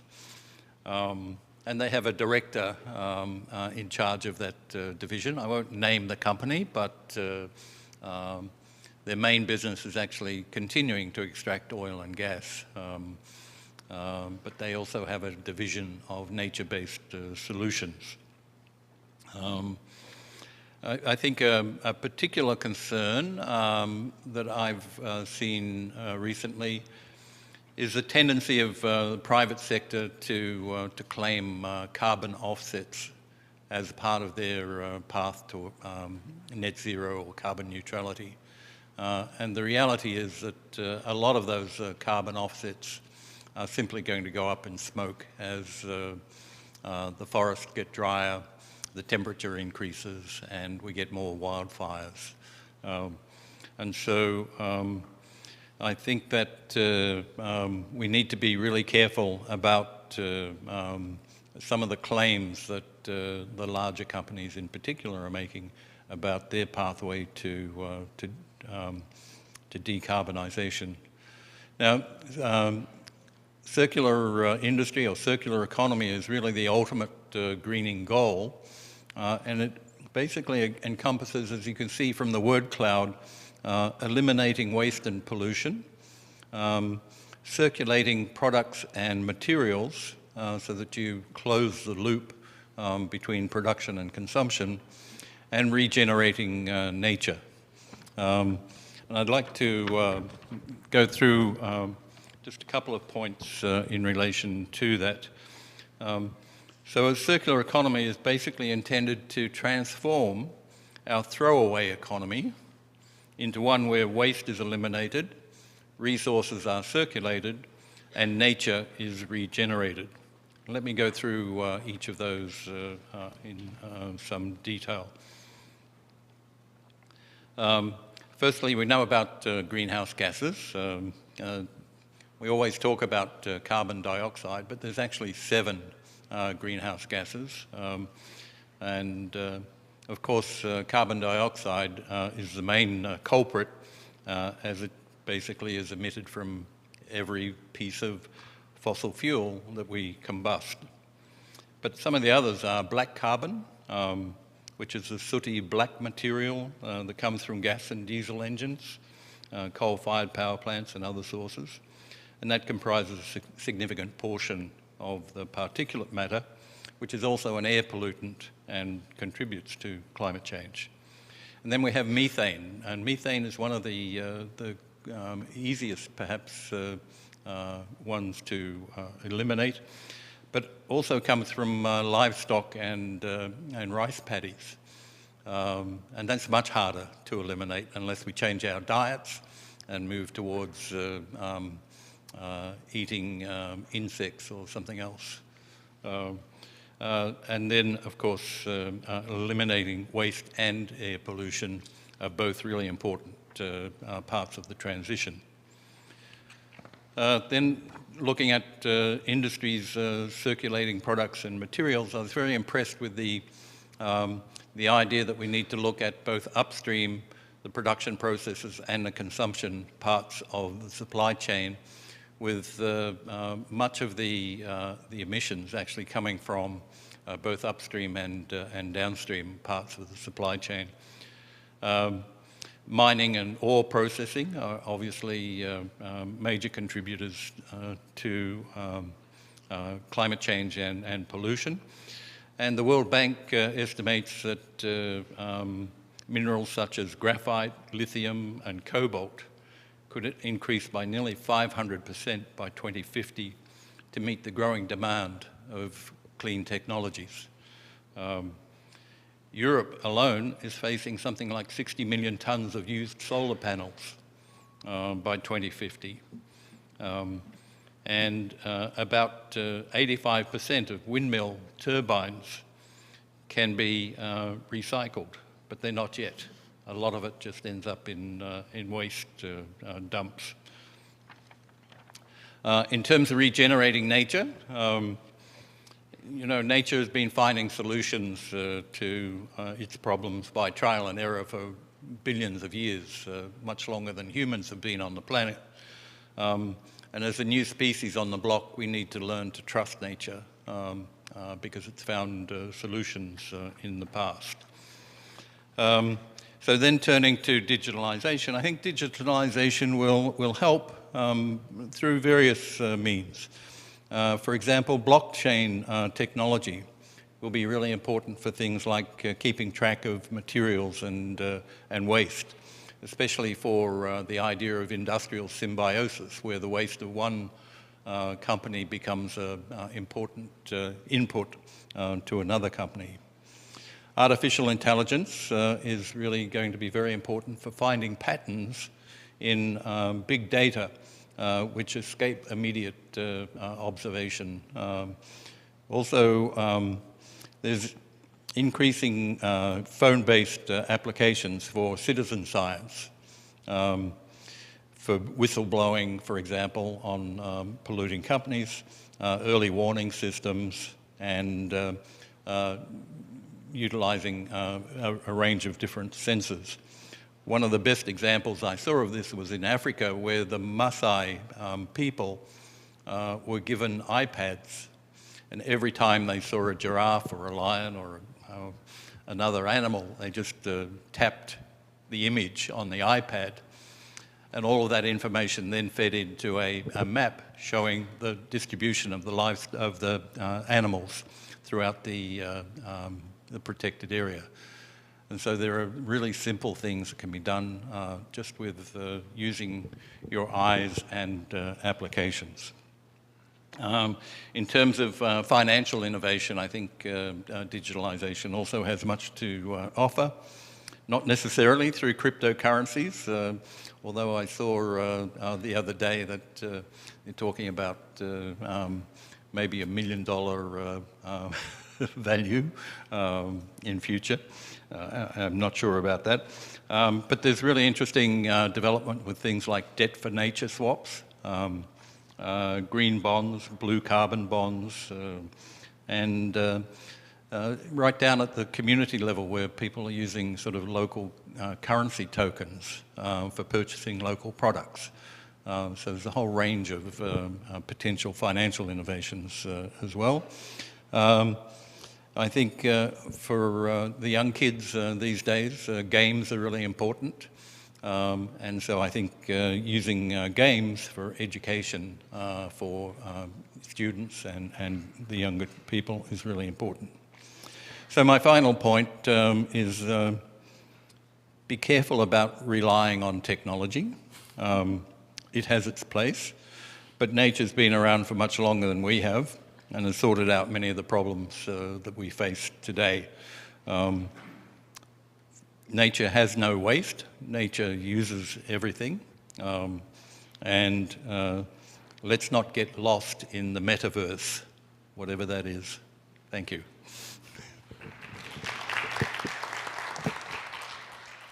Thank you so much, Peter, also for the warning and for your sharing your thoughts.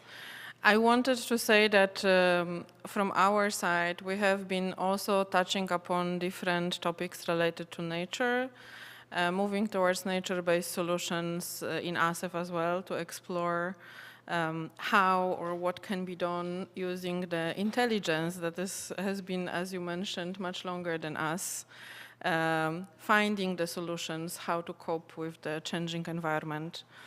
And having said that, if I can request for the next slide on the Mentimeter, because I will just gather the questions as they come when our speakers will be presenting. If there will be no questions, we will just move to the comments from your side. So you can also share your comments and add on your inputs that will be also projected on the screen.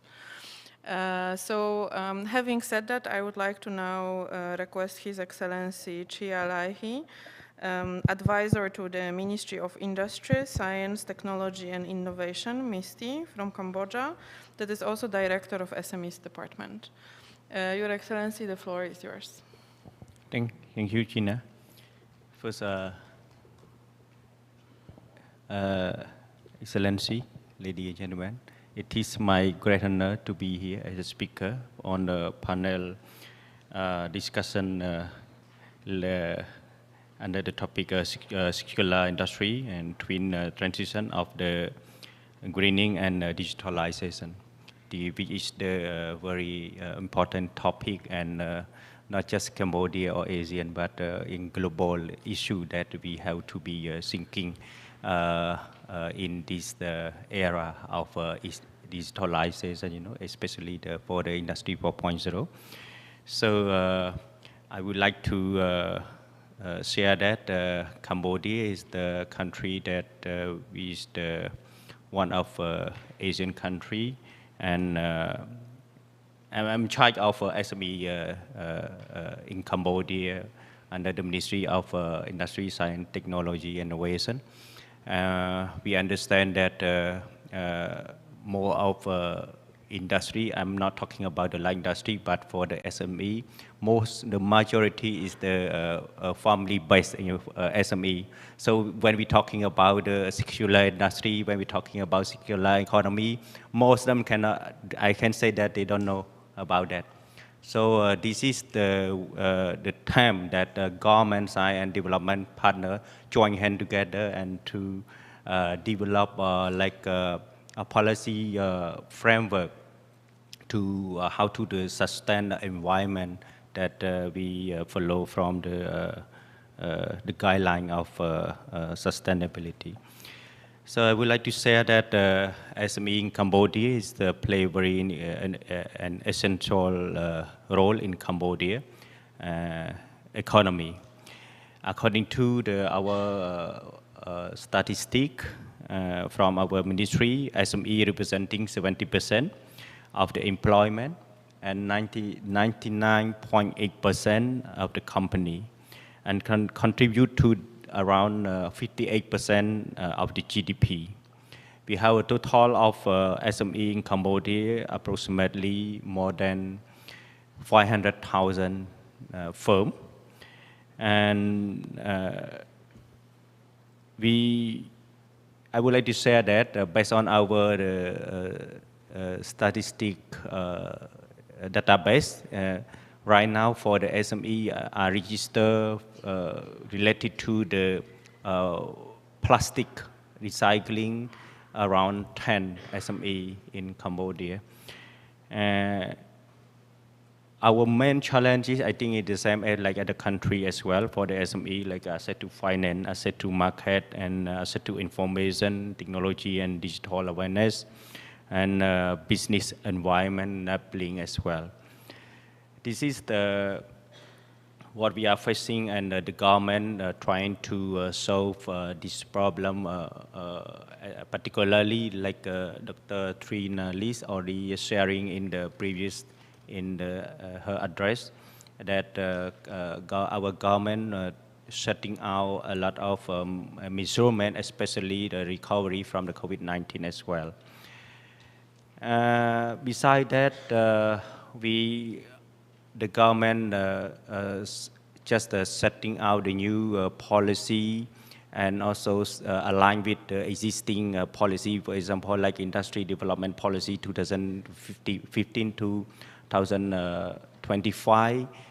This policy mainly support for the and encourage for those SME which are running the business for recycling, for example, like the plastic or any waste of industry waste, for example.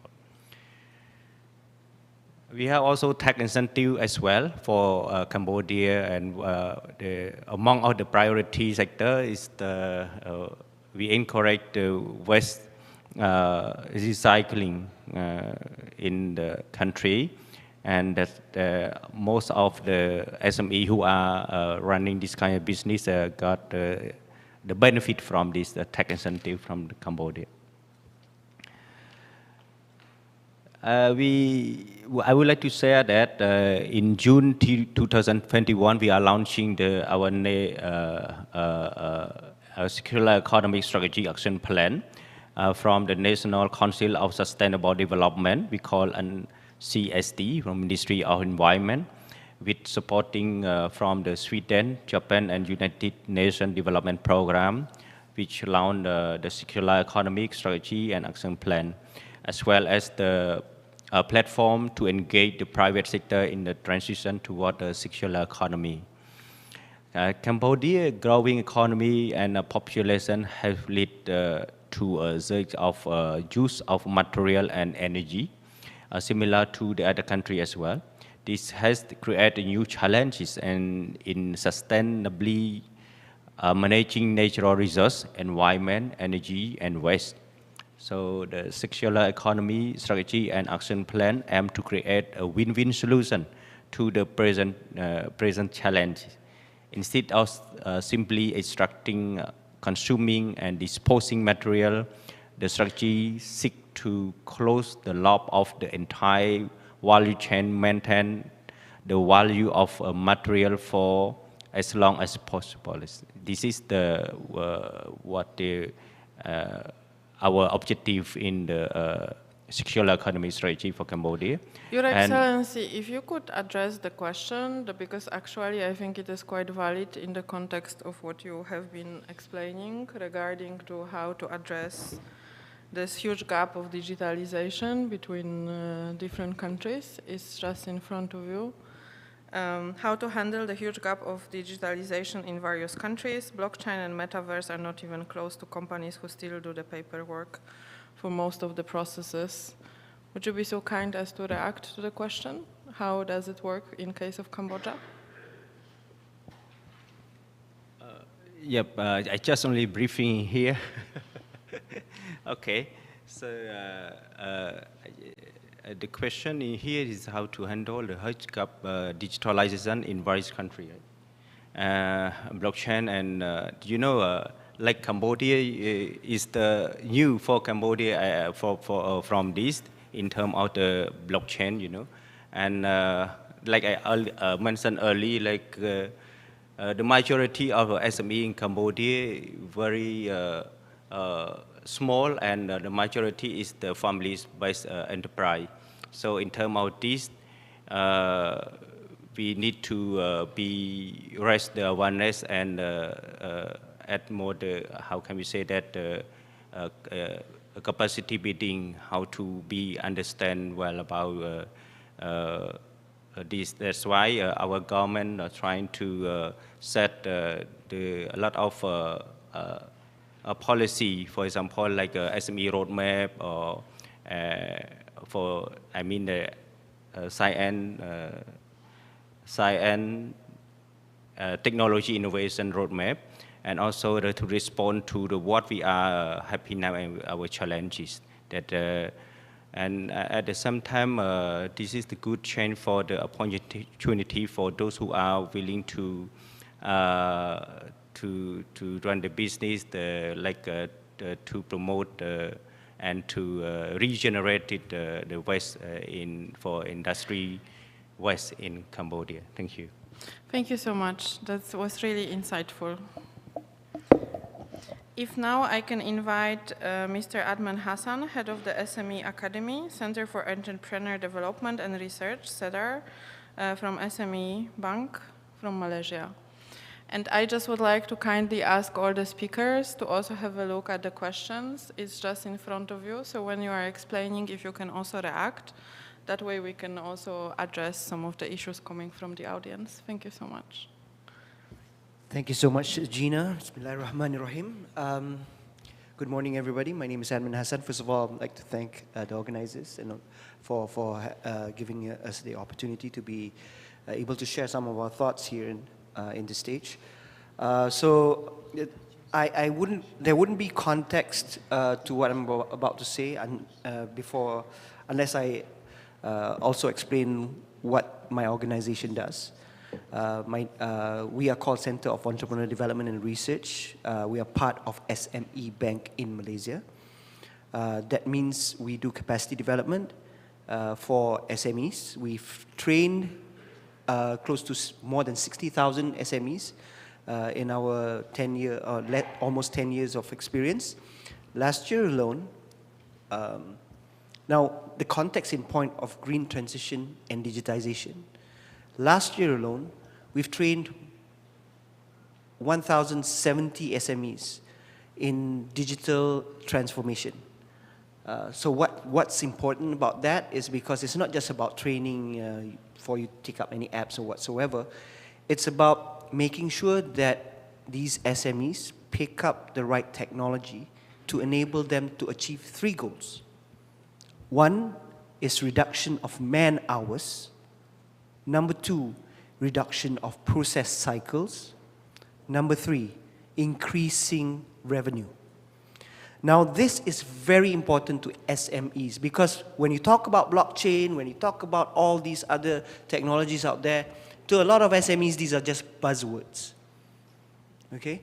But to them, what it means is basically, especially post-COVID, they have problems finding workforce because for a lot of nations in developed nations and also developing nations, they rely a lot on foreign labor. And that has been a challenge in the past few years. So that's why they need to look at reduction of man hours. Number 2, they need to also reduce the number of process cycles. And that brings back to efficiency. Now, efficiency is something that is often overlooked when it comes to sustainability, because a lot of us are just obsessed with installing solar panels and stuff. The first step that we should do when it comes to sustainability is basically reduction of whatever that you've done, increase efficiency.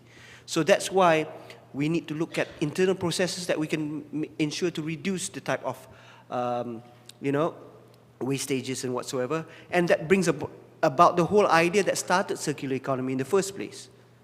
Because the circular economy is meant to, for us to, have sustainable consumption and production as part of SDG 12 to ensure that we don't waste our resources. So that's why efficiency is often overlooked and something that we need to ensure for a lot of companies. So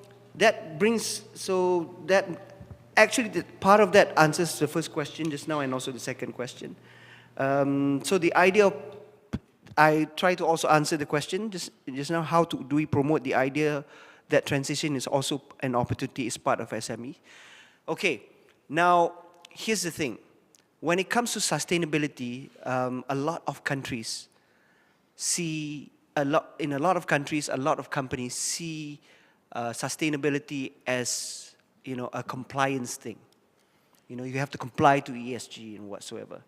But a lot of SMEs and a lot of countries and a lot of policymakers fail to see that there's also opportunities behind these enforcements. Because whenever people try to, you know, whenever you are forced to do something, you're forced to take the solutions as well, right? So that's why SMEs, startups, a lot of my friends in digital here as well, should look into how do we turn this into an opportunity and how do we turn this into something that can benefit a lot of SMEs. Because everybody's talking about SMEs, everybody's talking about SMEs being part of contributing about 90% of companies out there. But what we also need is technology that resonates with SMEs and that resonates with sustainability as well. Okay? Any best practice for carbon credit and green financing implementation? Okay, there's carbon credit and there's also green financing here. There's two different matters in hand here. So when it comes to carbon credit, my friend here, Dr. King, mentioned about having to be cautious about it. I agree with him when it comes to, because the current understanding about sustainability, about this greenwashing thing is, you know, you try to buy carbon credit and then we call, it's not just greenwashing, it's also about you know, covering up for our sins, in other words, for a lack of better word. But the idea that the best practice towards carbon credit is to, in the first place, to reduce carbon from the very onset. And that's why we need circular economy. So once you have reduced carbon, then you don't need as much carbon credit that you to spend on. So I know there is some insights out there that's looking into carbon credit as it could be the next Bitcoin, to be honest, because of the speculative nature of carbon credits out there. So, but we have to be cautious for it not to become the next Bitcoin, because the initial idea of why carbon credits need to be there in the first place is to ensure that there is some check and balances to our practices. Right, question number 3, how to I think handle... we have like repeated question. If we can like tick the questions that were answered, then we go to other, yeah. So there is the one that is already similar, but also how we can support SMEs and startups to increase the use of digitalization and technological innovation. We can also keep it as a thought at the moment, because then I wouldn't like to monopolize one speaker answering all the questions. We will get back to that. All right. And please also take note of the question, because we are also trying to coordinate back end and the front end with how we are progressing. If I could now invite Ms. Lidia Stępińska-Ustasiak, who is area leader in International Collaboration and Partnership, Center for Foresight and Internalization, Łukasiewicz Research Network. Thank you. Thank you very much for having me here. I will talk from a slightly different perspective, because I would like to share with you today my experience gathered in governmental agency responsible for regulations of telecommunication market, and with my current place, combined with my experience from my current place, which is Łukasiewicz Research Network, third largest research network in Europe. Europe, which is also governmental initiative, a response for transitions in 4 main areas: digitization, clean and smart mobility, low emission economy and energy, and health. So, since we are observing and experiencing tectonic geopolitical shifts, reinforcing the megatrends already affecting the European Union, we can see that long-term implications will affect all markets, but also cybersecurity, economy, food, energy, and many other areas. Therefore, when we are talking about challenges related to the twin transitions, green and digital, we can distinguish between 2 kinds of challenges. One triggered by military aggression on Ukraine, and here we can talk about implications for energy, for food availability, for availability of raw materials, and many others. We can talk about impact on supply chains in a global scale, and definitely these implications will affect pace and different kind of ways how Europe and other regions want to achieve goals of digital and green transformation. But we can also talk about challenges at the strategic level, not necessarily connected directly with geopolitical trends and consequences of the pandemic. Because what is a challenge in the context of this twin transition is good understanding of, on the one hand, long-term consequences of these transitions, but also potential synergies between each other and capacities to reinforce each other. Let me give you one example. When we look at digital technologies, artificial intelligence, blockchain, and quantum computing and sensors-based systems of control can help to reduce and monitor carbon footprint, greenhouse gas emissions, and other unwanted consequences of industrialization. But on the other hand, ICT sector is responsible for 5 to 9% of global energy consumption, and it is clear that these figures will continue to grow. What's more, number of devices and sensors will increase amount of waste, and this is another challenge that has to be addressed. How science can help? In fact, there are different stakeholders that should be involved in this transition. At the level of policymakers, it is necessary to develop regulatory frameworks supporting these transitions and benefiting from potential synergies. There is also a need to implement common standards, technical standards, that will help to unleash full potential of digital transformation.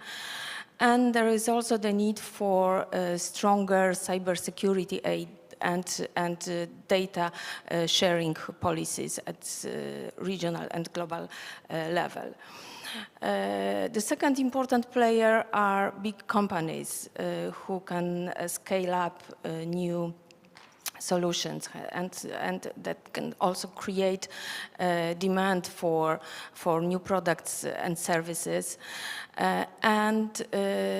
Big companies can also pay some costs of green and digital transformations that SMEs are not able to pay. In case of SMEs, SMEs can create new disruptive solutions, new services, new platforms, new business models. And additional role of SMEs is questioning the status quo of existing ICT ecosystems. And we have also research and technology organizations that can deliver new technologies necessary for both transitions. Like, for example, new generations of batteries, new generation of biofuels, and many different others. But researchers can also provide input for strategic thinking and future-oriented strategies and methodologies for planning and reporting. What's more, researchers can also provide technology assessment and can assess consequences of new technologies for societies and economies necessary for governments, for planning, for strategizing, and for creating policies supporting these kinds of transformation. And last but not least, RTOs can also support spin-offs creations and this is what I can share today with you in this panel and in networking parts of this event. Thank you. Thank you so much. Thank you so much from the audience for asking questions. We have 11 questions so far. Some of them have been tackled, not all of them. I have asked our excellent team supporting this event to scroll through the questions. But because I'm moderating, I would like to put my 2 cents, which is there are 2 questions I would like to have specifically this panel to address, but of course feel free to touch upon the questions that are as they are being displayed. One question is looking at some practices for circular economy that require a collective additional effort from society. How do you think we could overcome this obstacle to get the public's cooperation? And I think this question actually collects, I do not know who asked this question, okay? But I believe that this question collects some of the points that were also mentioned, which is related to carbon credits, which is related to upskilling, the digital divide, what does it mean to be digital nomad, and how do we actually transform from the organizations that have very different levels of digital literacy, how do we address it? And then what can be done by different organizations also sitting at this table, because we have think tank representatives, we have research network, we have people that are actually working with SMEs trying to upskill the competencies that are existing, as well as governments that are shaping the policy and deciding, okay, what would be the policy for the national implementation of certain approaches. So if we can have a round of reactions from all the speakers, that would be fantastic. And I would like to invite Peter to start. Good, thank you. We have approximately still 15 minutes, so 2-3 minutes if you can react and also touch upon, but not that much longer. Thank you so much. Sure, yeah. Thank you. I guess all of these transitions require a collective effort. This is not something that any sector or any group can do alone. Nevertheless, we may not have the mechanisms in place in most countries to mobilize that collective effort.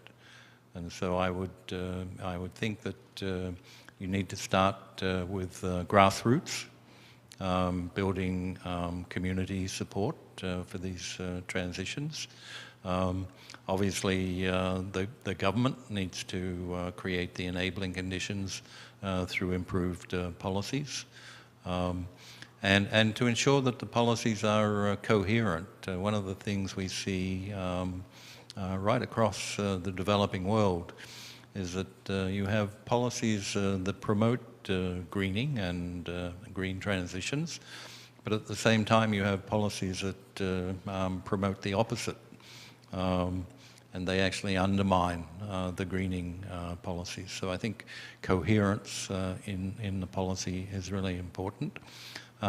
And I'd particularly refer to this question on how do we regulate carbon credits in that context. I think one of the best ways of doing that would be to ensure that any company that tries to claim carbon credits as part of their pathway to net zero should first demonstrate that they have explored all of the other options for reducing their carbon footprint. And unless they can demonstrate that they've actually exploited all of those other options, then they should not be allowed to continue business as usual and say, well, we've actually bought our way out of this by buying carbon credits. And so I think it's really important. If I may, Gina, I'd also like to touch on this question of product quality linked to resource efficiency.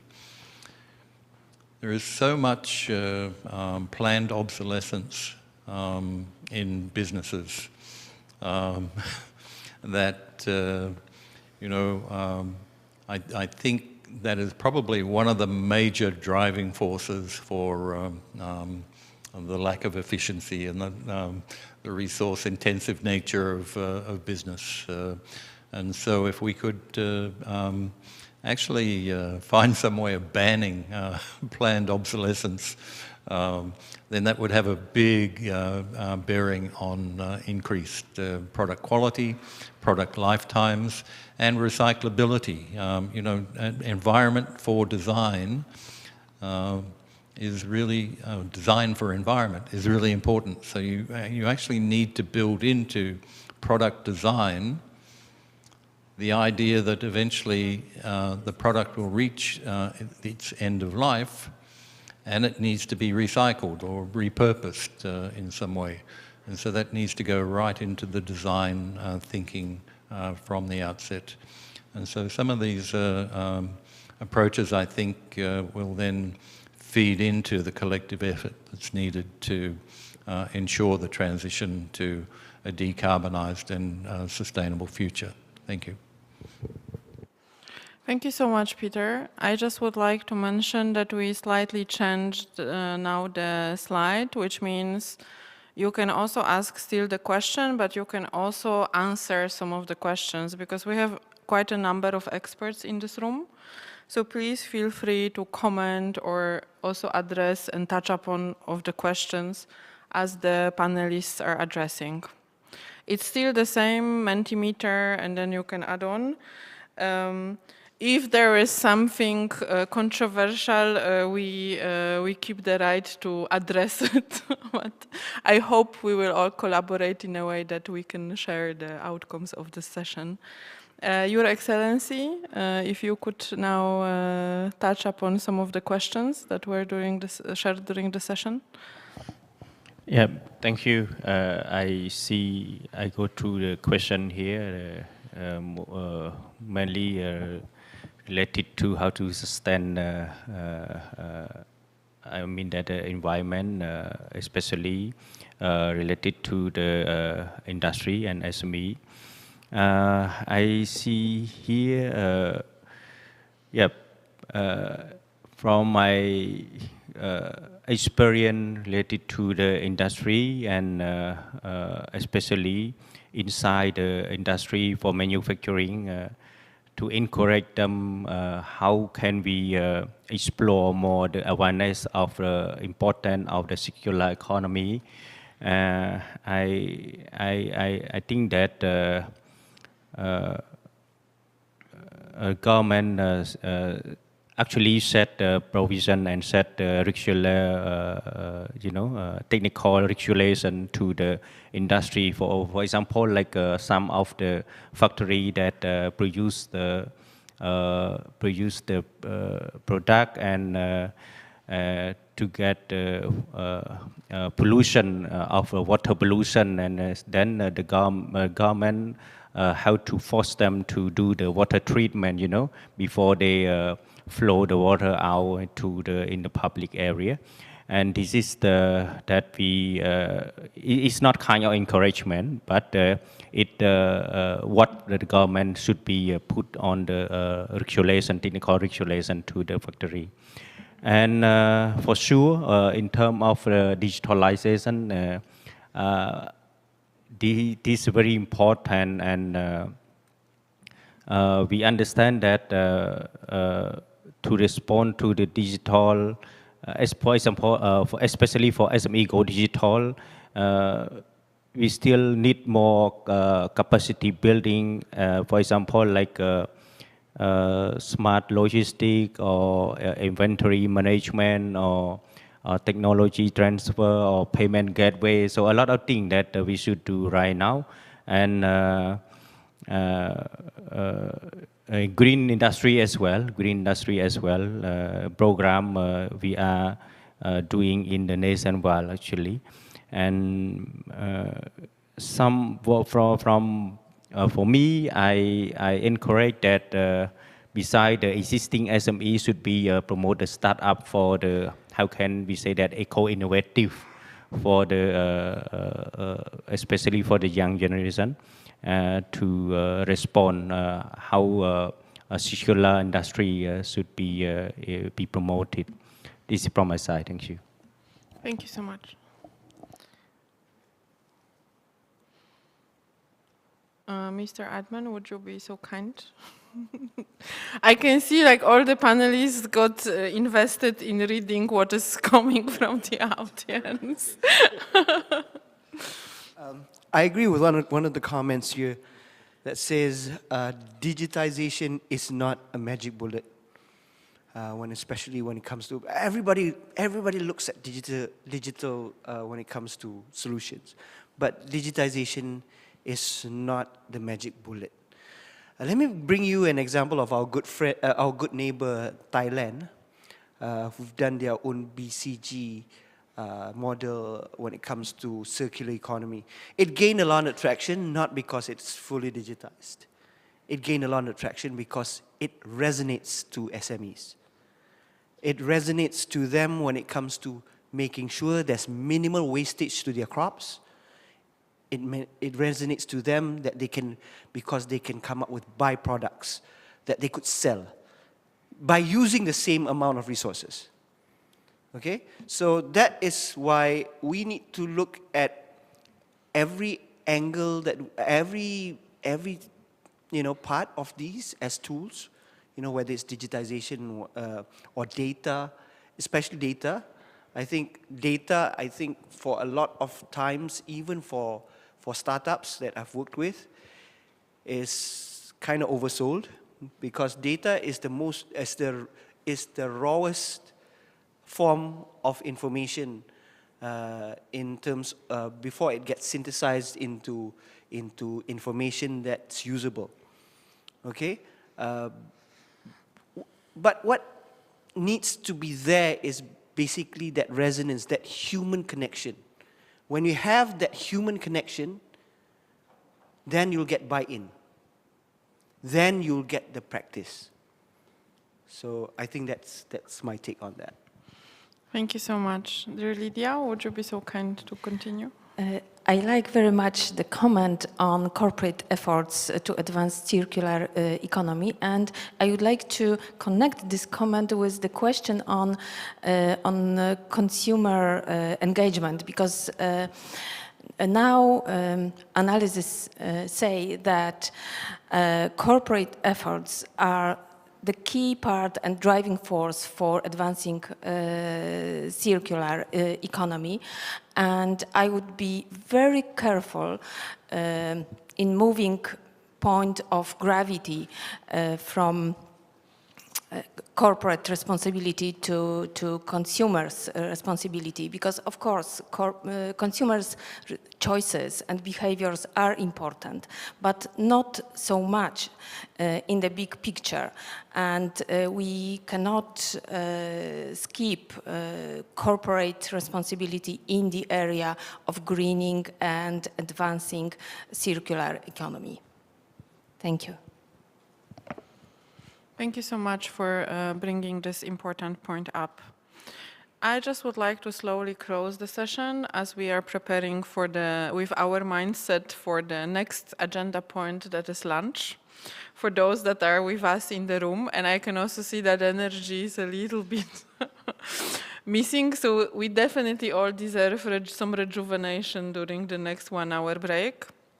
And I would like to thank sincerely our excellent panelists for bringing up different points of view and your participation as well. I just wanted to close it with this overarching approach that we have been trying to implement since our last 2 events, which is looking at the enabling conditions. When we are checking what is required for so-called supporting environment, environment in that sense, it's beyond nature, which also consists of us humans, how we are going to collaborate, create partnerships, discuss, engage, and exchange in order to actually make the change happen. My colleague told me recently that organizations cannot disrupt themselves from the inside. So every time you are trying with your own small bubble to create innovation, bring the change, make a difference, it's always a struggle. So we do sincerely hope that we will use this opportunity to continue discussions during the lunch and get some new ideas and some new insights and see what can be done because as we are here, we are the ones that can create synergies among ourselves. Thank you so much and enjoy your lunch.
그게 아니고 하나가 이걸 가지고 사람들한테 뭐 이거 제가 알아보라고 했어요. 그래서 그게 상관없다고요. 그 파이널라이즈 이 뒤에 유행 OSD는 아니 그러니까 나는 모르겠고 얘가 프린트아웃 됐어요? 이건 필요 없다니까요. 예? 똑같잖아요. 이거 다 똑같고 이것만 틀린 건데.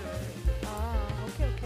똑같아요 지금. 이거 틀린 건데 지금 하나 꽂혀가지고 다시 프린트해야 된다고 했는데 그럴 필요 없습니다. 오케이. 나머지 다 똑같아요.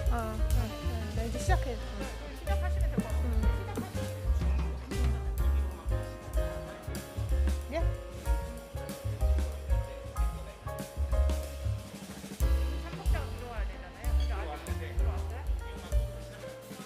그럼 저 사인 주세요. 그냥 그 한번 잠시 후에 시작하겠습니다 하고 하면 저기서 사인 주시면. We will starting soon. We'll be starting soon, so please be seated.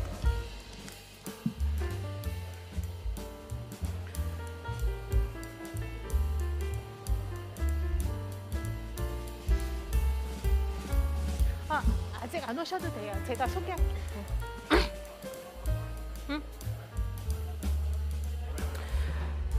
Please be seated, and we are starting shortly. So it's already 1:33. So we are over time. So let's start.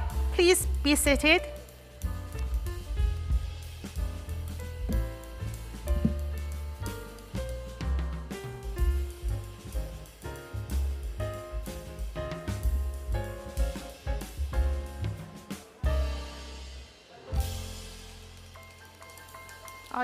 나 이거 하고 있어.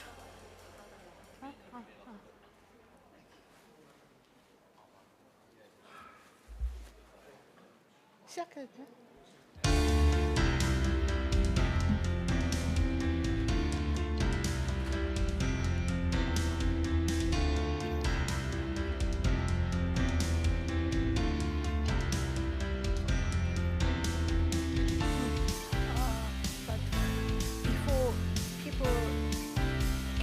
Before first presenter goes to the podium.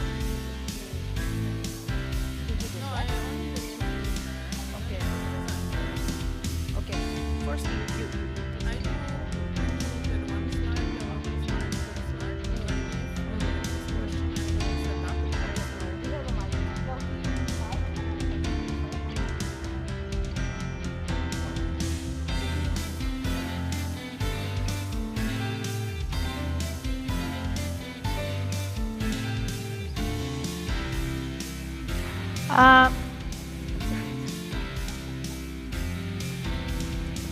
Okay, thank you for waiting. So we will start now the first session after lunch, panel discussion on innovation and digitalization. We have 4 speakers, and we'll have also Q&A session. So before I introduce you to first speaker, I'll just ask Grazina to kindly explain and how we will be using Mentimeter, this app, QR code, to receive comments and questions. I think one mic is enough. Thank you so much, everybody. If I can get the Mentimeter slide projected also for the audience, that would be fabulous, not just my face.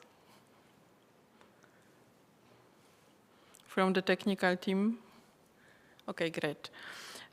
So thank you so much. We wanted to get some thoughts from you. First, we have very sophisticated survey. You really need to think very hard to answer the questions. Please go again to menti.com, and then if I can have next slide, and then answer the question number 1. That is, what is innovation, based on the very difficult options that we have offered.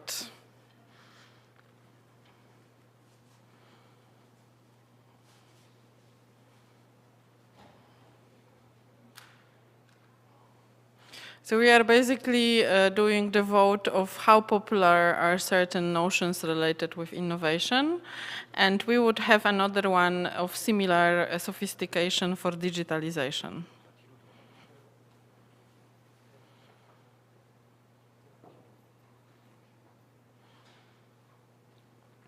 So this is also to keep you a little bit more awake after the wonderful lunch we had, thanks to our Korean host that really makes sure that we do not starve at this event.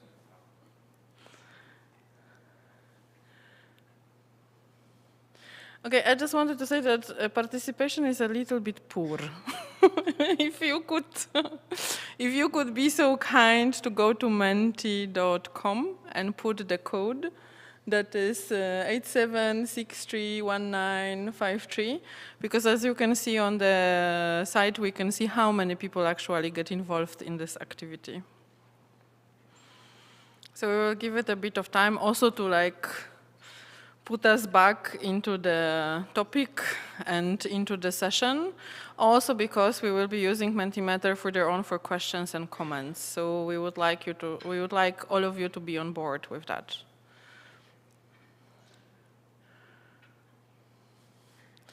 There's also option of comments, and I chose the option of comments that they are disappearing. So feel free to comment, knowing that they will just show for a second and then go away.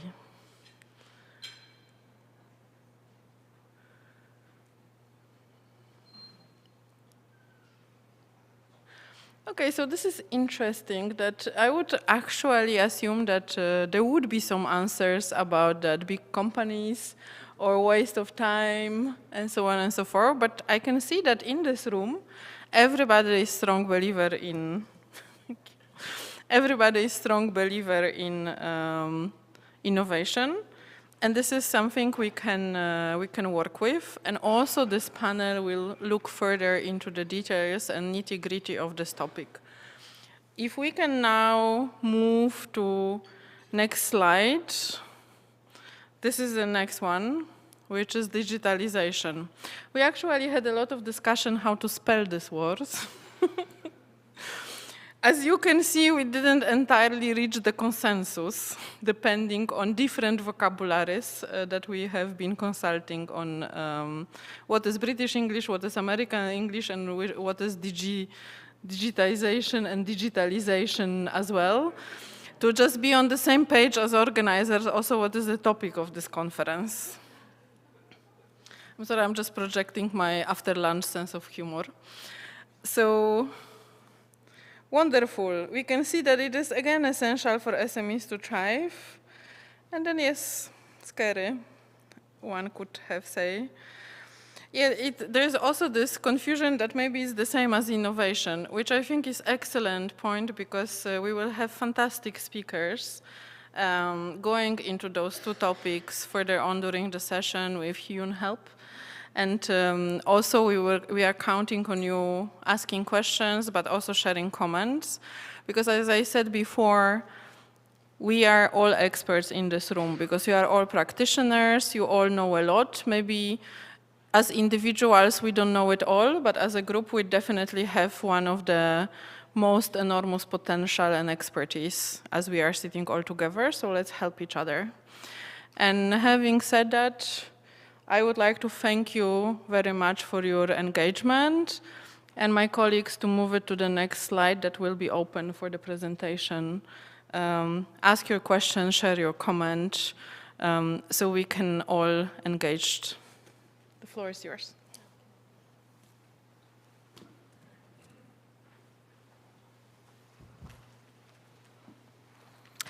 Thank you very much, Gina, for explaining and how to use this wonderful app to receive comments and feedback and also questions.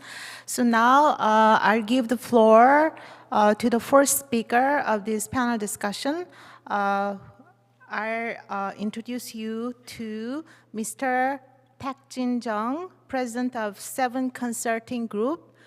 Thank you. Let's give a round of applause to Mr. Taek-jin Jung. He'll first give a presentation about 10 minutes. Can I start? Yes. Hello, very nice to meet you. Yeah, it's nice weather. Good lunch. Very difficult to stay inside. And the subject itself is very difficult, as you just polled. The organizer wanted me to share you the Korean experiences about small and medium-sized company, sustainability participation through innovation and digitalization. Holy cow, this is a very, very difficult subject. How can I go to next page? Okay. Firstly, the definition of a small and medium company. In Korean, legally, in Korea, there are 3 categories of the company, mainly by the size, asset size or revenue size.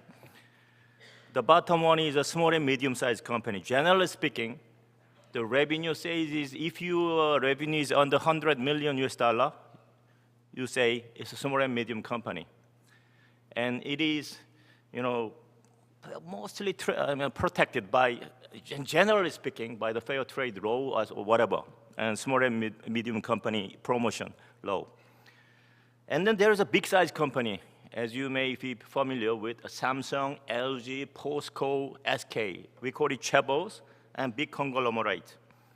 And these are mostly regulated and defined by the fair trade law. It's a big company, so you cannot do it whatever you want. You have to behave yourself under certain law, basically, to avoid some kind of monopoly or etc.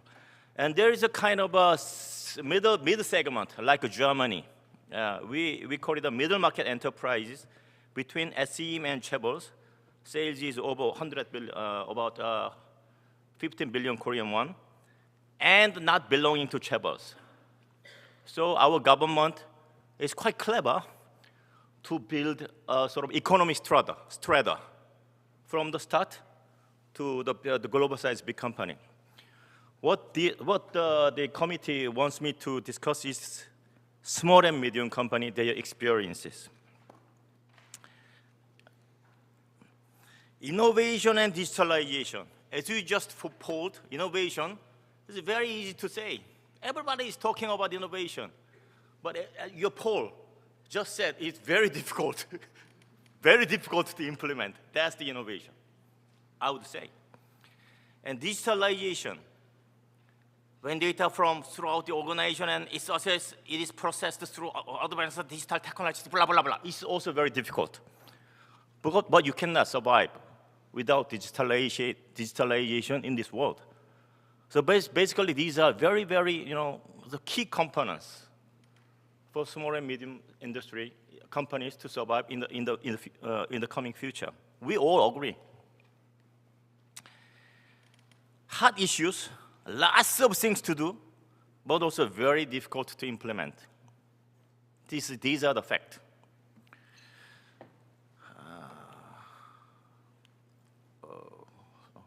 I'm going too much. Sorry, I'm not used to do it. How can I go first?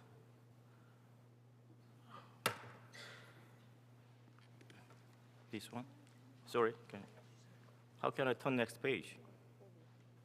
Okay, I don't go page down. Also, what is the definition of sustainability? Sustainability, I think you are very familiar with. Sustainable development goals, you are also very familiar with. There are UN goals too. CSR is a corporate social responsibility. Was become very famous about 15 years ago, 10 years ago, social responsibility itself. But these days, ESG is coming very hard to the corporate, not only to the chaebols, but also the small and medium industry, small and medium companies. Mostly, very, very interestingly, this ESG push is coming mostly from financial industry. Financial industry is pushing the very big conglomerate in the world, like Apple, Dell, Samsung, etc., etc. You have to abide by ESG, simply speaking, environment, social issues, and government issues. Investor is pushing very heavily conglomerate. Conglomerate is also pushing accordingly. 넥스트가 여기예요? 네. 여기구나. 예. So a lot of pressure is increasing from contractors, investors, and government.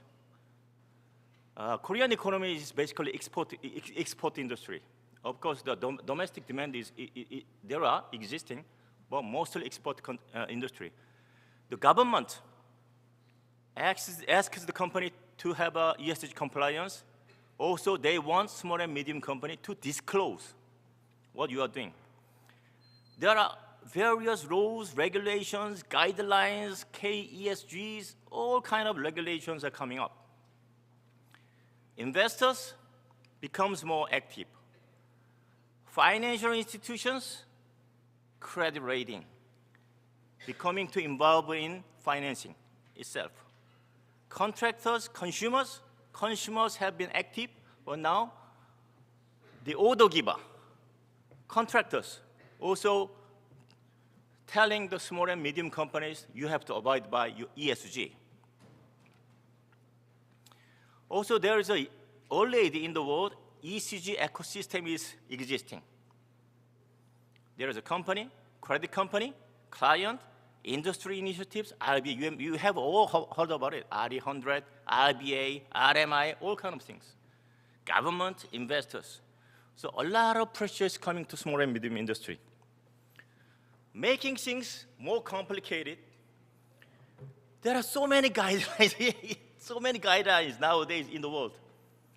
These are all the guidelines, all the guidelines. These are all the checklists by the category, just so many. But when we survey the Korean small and medium industry, what you are doing and what you have to do, what you're feeling is now. They are saying that basically we know we have to prepare for this kind of things, but we don't know what to do. We are lacking in resources. Basically, this is what they are saying. There are many things to do to achieve this. You know, you have to change your process. You have to change your system, management system, for the compliance. For the CO2 net zero, you have to set up a CO2 inventory management system. You have to check where your CO2 is coming from. Also, you have to certify certain area, like health, environment, for the verification by the third parties, or your main contractors. You have to disclose.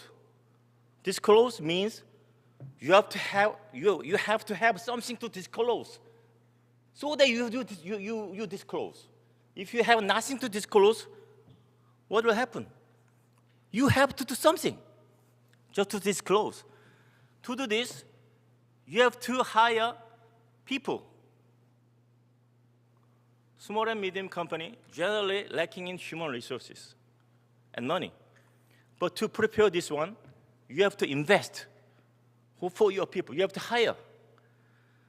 You have to also prepare the audits. What is the audit? One of our clients is having an audit. It's very different from last year or 2 or 3 years ago. This year, they have an audit from Nike, Apple.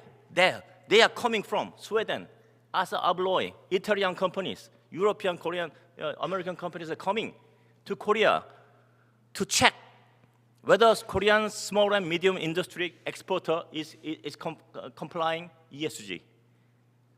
These are the issues.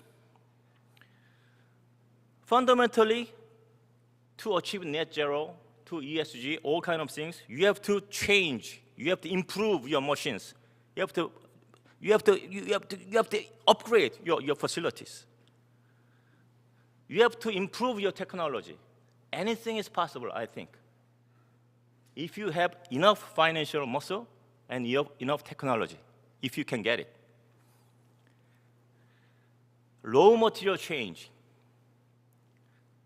Apple is asking very hard for the Korean company to change the materials, not importing from certain countries, or not importing from certain steel manufacturing companies.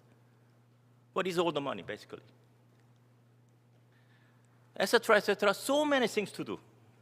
This is what's happening more severely from last year. This year becomes more severe. Next year will become more severe, more significant. So I say, basically 4 kinds of things are needed at this moment for the small and medium industry companies to make a decent growth, maintain sustainability through innovation and digitalization. It's a very difficult subject. One is you have to business model innovate your business model. Second is smart digitalization. Means you have to change your process and administration side through digitalization effort. 3 is not only collectively, you need a data platform. Finally, in Korea specifically, you need a partnership with big conglomerate and government. Government and big conglomerate must support the small and medium industries, this kind of activities. Business model innovation. You may have heard about many similar business model innovation across the world for the green business models, and Korea is happening too. There is a modern case. You like BTS, Korean idol group?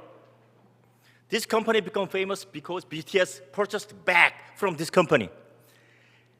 This company is an upcycling fashion company, upcycling, the old automobiles, scrapped automobiles, chairs and all kind of things into very fashionable bags.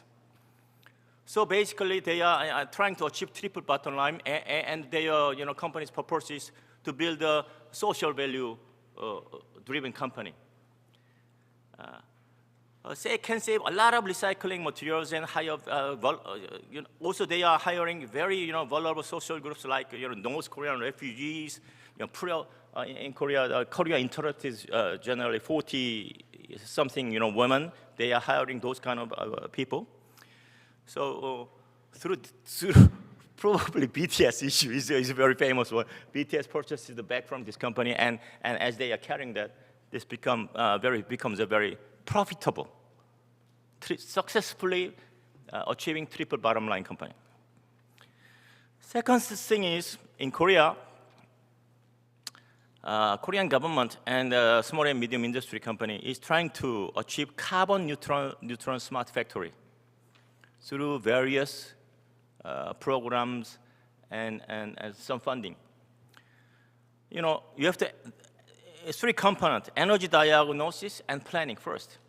Secondly, ICT-based CO2 reduction process engineering, sensor, all kind of IoT functions, change the process, gauging it. When it is hot, your machine capacity is like this, but you can save the blah blah blah, these kind of things. All kind of smart things. And also have to change. This is, in my experience, this is not enough. Mere software change is not enough. You have to change the machine. Boilers, compressors, small and medium industry companies. High energy efficiency machine and facilities, you need to change. So 3 components, based on these 3 components, government and small and medium industry companies pushing very hard to achieve carbon neutral smart factory. But a long way to go, I would say. Also, as I said, there are many things to do just to meet the ESG requirement. It is basically have to generate a lot of documentations. You have to verify something, what you are doing, to the auditors, Nike, Dell, Samsung. It's basically, aggravating your admin work. So there is a process risk management system, web-based. You have to input it. In Korea, this kind of thing is emerging now in Korea.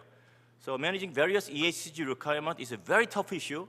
So needs digitalization, document concentration.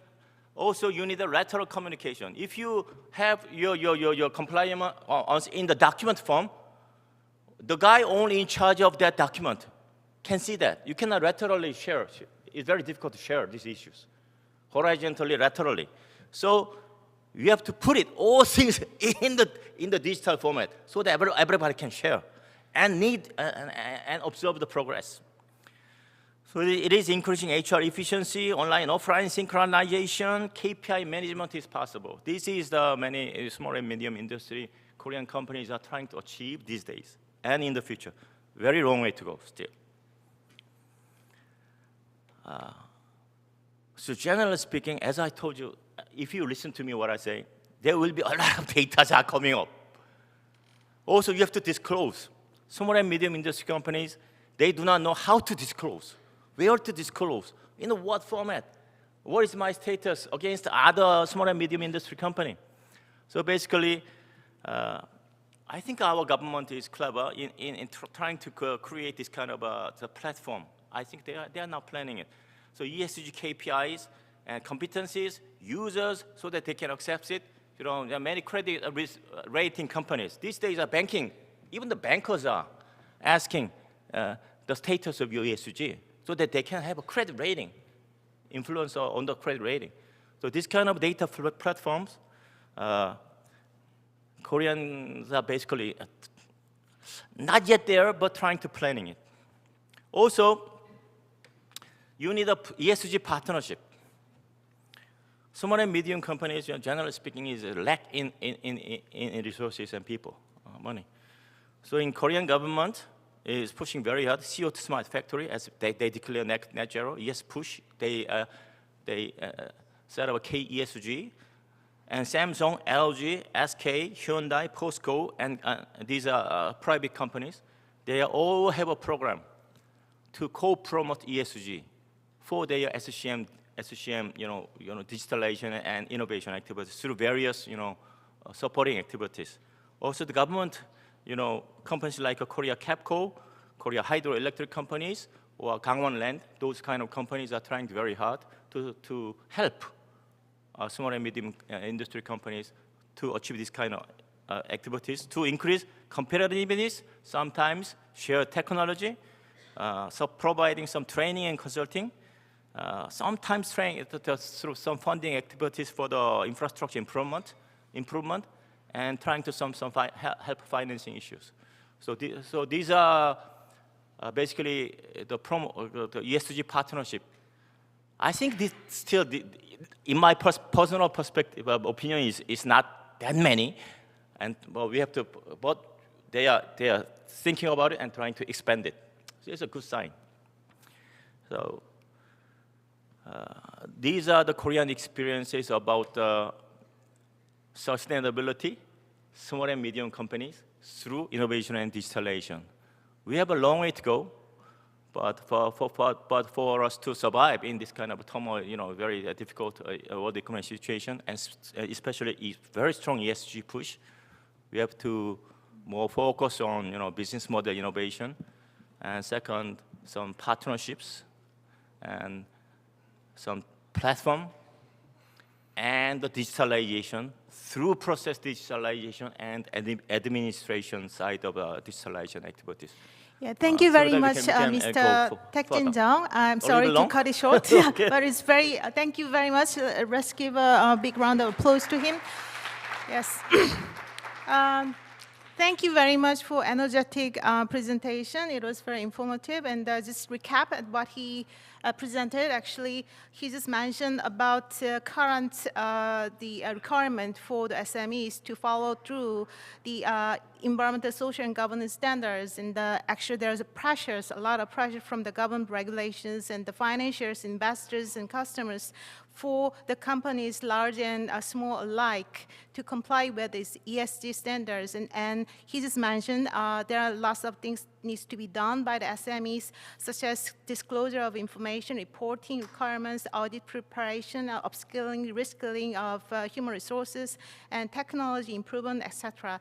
And so what needs to be done for the SMEs to further innovate are actually three things he summarized. And first is business model innovation, and second, data platform, and the third, smart digitalization.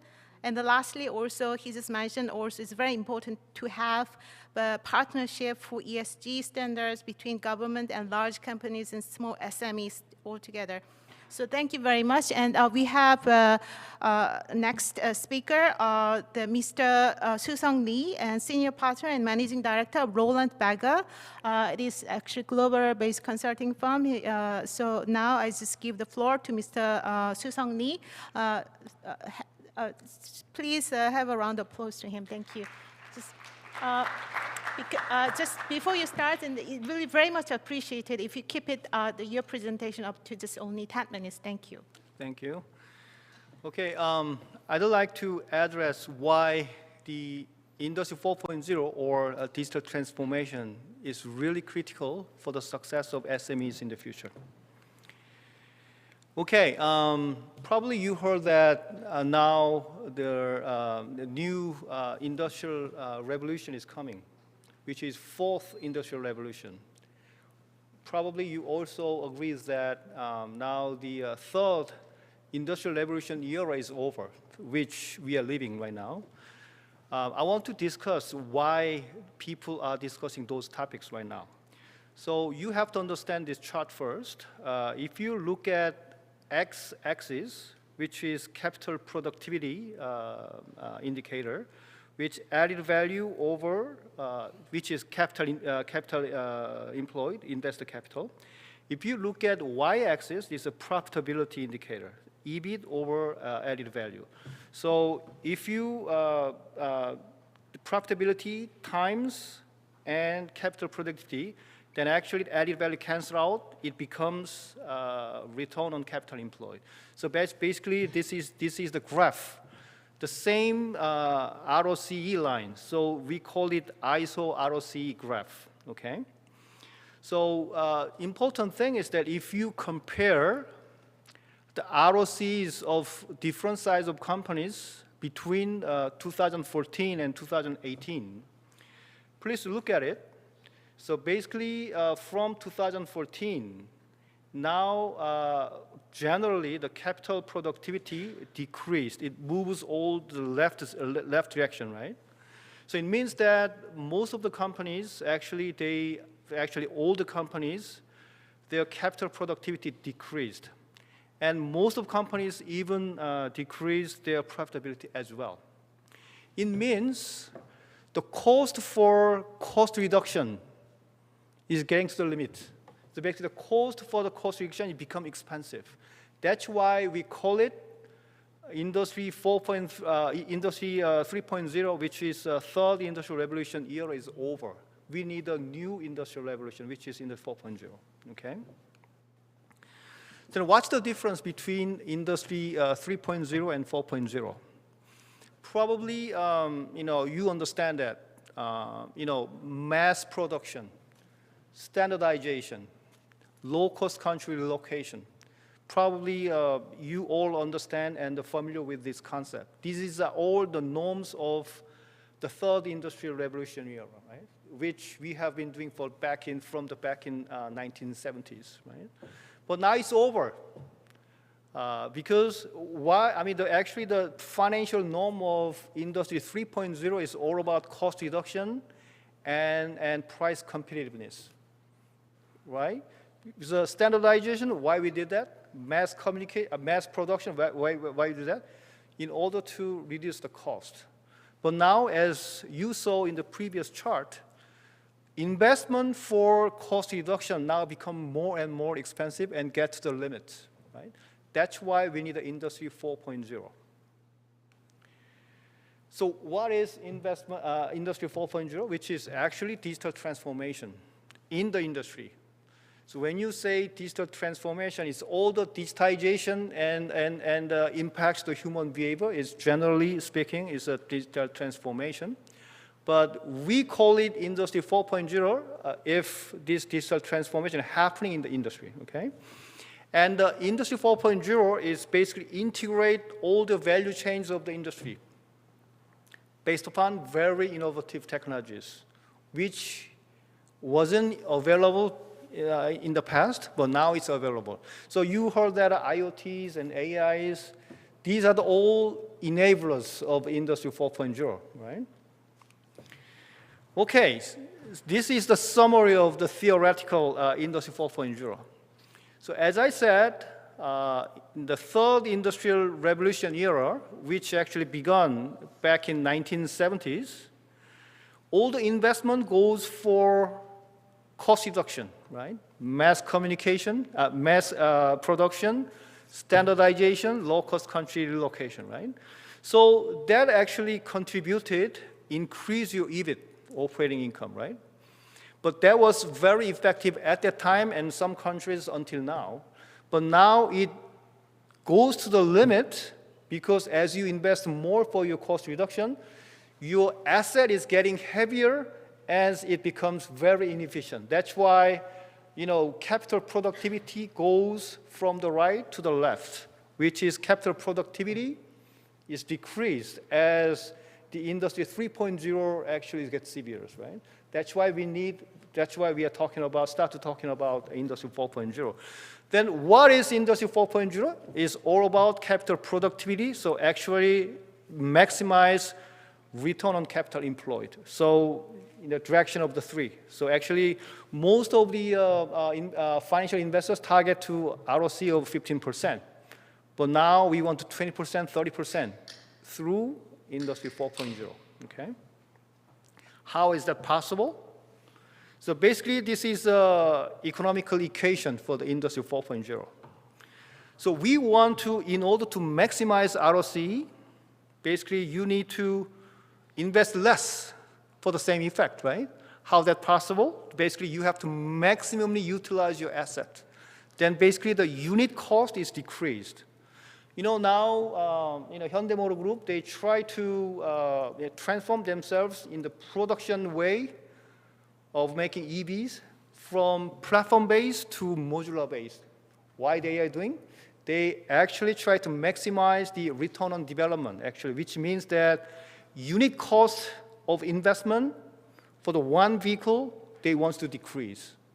So this is all about Industry 4.0.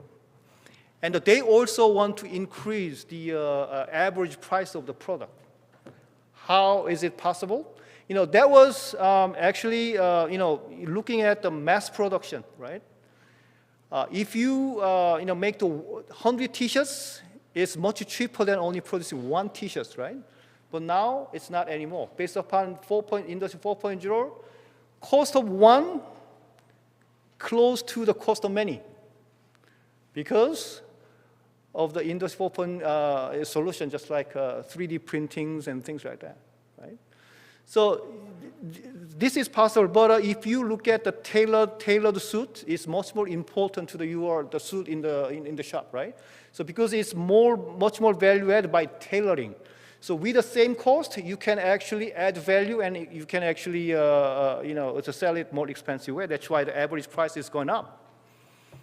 The same logic, the profitability is going up because you can have a lean flows and basically you can get rid of all the complexity cost. So all these, you can maximize ROC. So what makes this ROC maximization is possible? Because Industry 4.0, which is digitalization. Okay? So in exploring the full benefits of Industry 4.0, SMEs has to understand their own potential of Industry 4.0. So you have to transform yourselves in terms of value creation systems, including management concepts, R&D management, and etc. And also financial basis. Basically, you have to choose which area you want to invest for digitalization or Industry 4.0 first. So that's all about Industry 4.0 strategies. Or you can actually transform your business model based upon this Industry 4.0 strategy. So basically, if you are asset light as a SME, sometimes it's more easier to transform yourselves rather than the big companies with the heavier assets and the legacies. But only thing is that most of the SMEs has always a cash short. So even they don't have even capability sometimes to invest in the lighter investment as well. That's the problem, right? So if you go further in the national level, this is all about growth, right? So basically, when you calculate the growth, potential growth power, that counts the function of potential growth power. There's 4 variables: labor inputs, labor productivity, capital inputs, and capital productivity, right?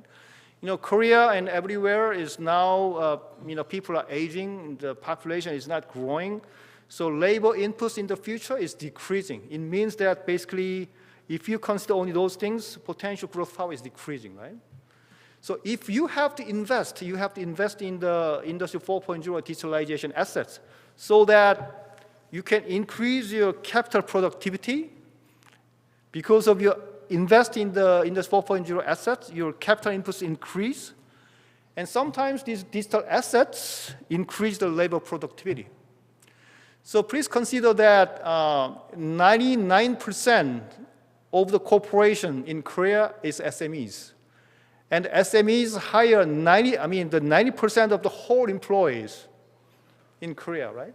So that's why the digital transformation and the Industry 4.0 transformation is critical, not only for the SME itself, but also the national growth. Okay, this is all about the Industry 4.0. If you want to discuss more about this, I can discuss in the Q&A session. Thank you. Thank you. Thank you very much, Mr. Soo-Sung Lee. He just mentioned this evolution we are facing from Industry 3.0 to Industry 4.0. It's all about digitalization. So for the capital productivity efficiency, just expressed in return on capital employed per unit, which means decrease of unit cost. So SMEs and other industries need to transform their business model, value creation system, invest in digital assets and management, the financial basis, etc. So thank you very much. Now we will just read through these comments and questions we received Mentimentor. So please, Mr. Taek-jin Jung and Soo-Sung Lee, come forward and please sit in the panel seat and we'll just go together. We'll look through what comments and the questions we received through Mentimeter.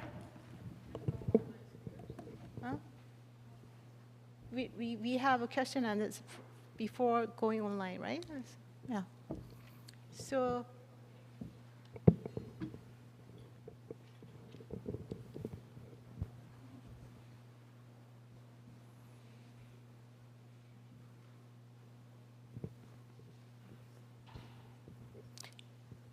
Yes. So we have, as you can see on the screen, Can you show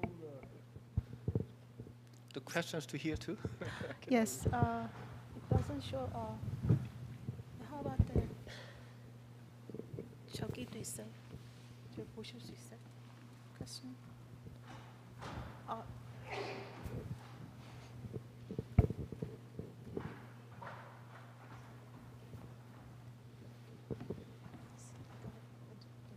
These are questions Yes. from the audience? Yes.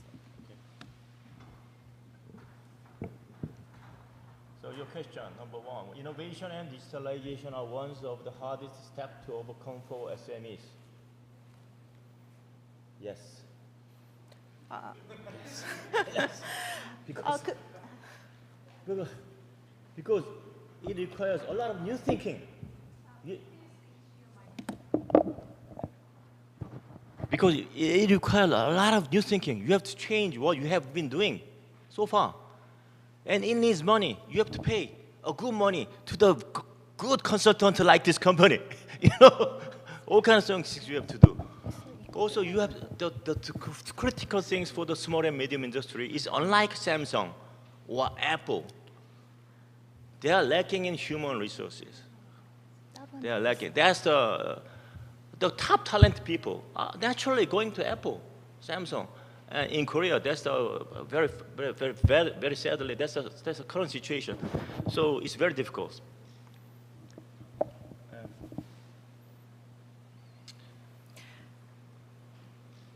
Once again, knowledge management is still lacking in the transition to digitalization in ECE. You can't go merry-go-round again. Can you say that? Sorry to disturb. So we have only one or 2 minutes just to go through the question and choose? answer. Yes. And then we have other 2 presenters. Sorry for short time. Okay, I mean, You can just pick just one and then just. There are many questions, but I try to answer the one question here. What is the role of big companies to assist their supply chain of SMEs? I think the company like the Korea, like a small companies. I think that's why sometimes the government has to play the role here. Not only for the government roles, even now the big corporations like big jabbers like Hyundai or Samsung, for their own sustainability issues, they try to include SMEs in their supply chain. Of course, their the small SMEs has to be qualified for certain qualities and all the requirements from the big companies as well. But sometimes, in order to boost this kind of the movement, the government has to play a role and sometimes support the SMEs to be ready for the small SMEs to be included in the supply chains of the big companies. So there are many ways, but that's what is happening right now in the Korean right now. So probably we can discuss further if we have in the private setting. Thank you. Specifically speaking, in Korea, there is a tax exemption for the big companies to the certain amount. The big companies is providing some fund to assist their digitalization or innovation activities for the small and medium company, there is a certain tax exemption by the government. So it is quite an enabler for pushing this kind of efforts.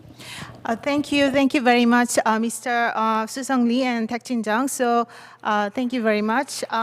So we'll now listen to actually 2 more speakers joining online. And our 3rd speaker joining online is Ms. Gillian Santos, Chief Executive Officer of Anihan Technologies in the Philippines. So please,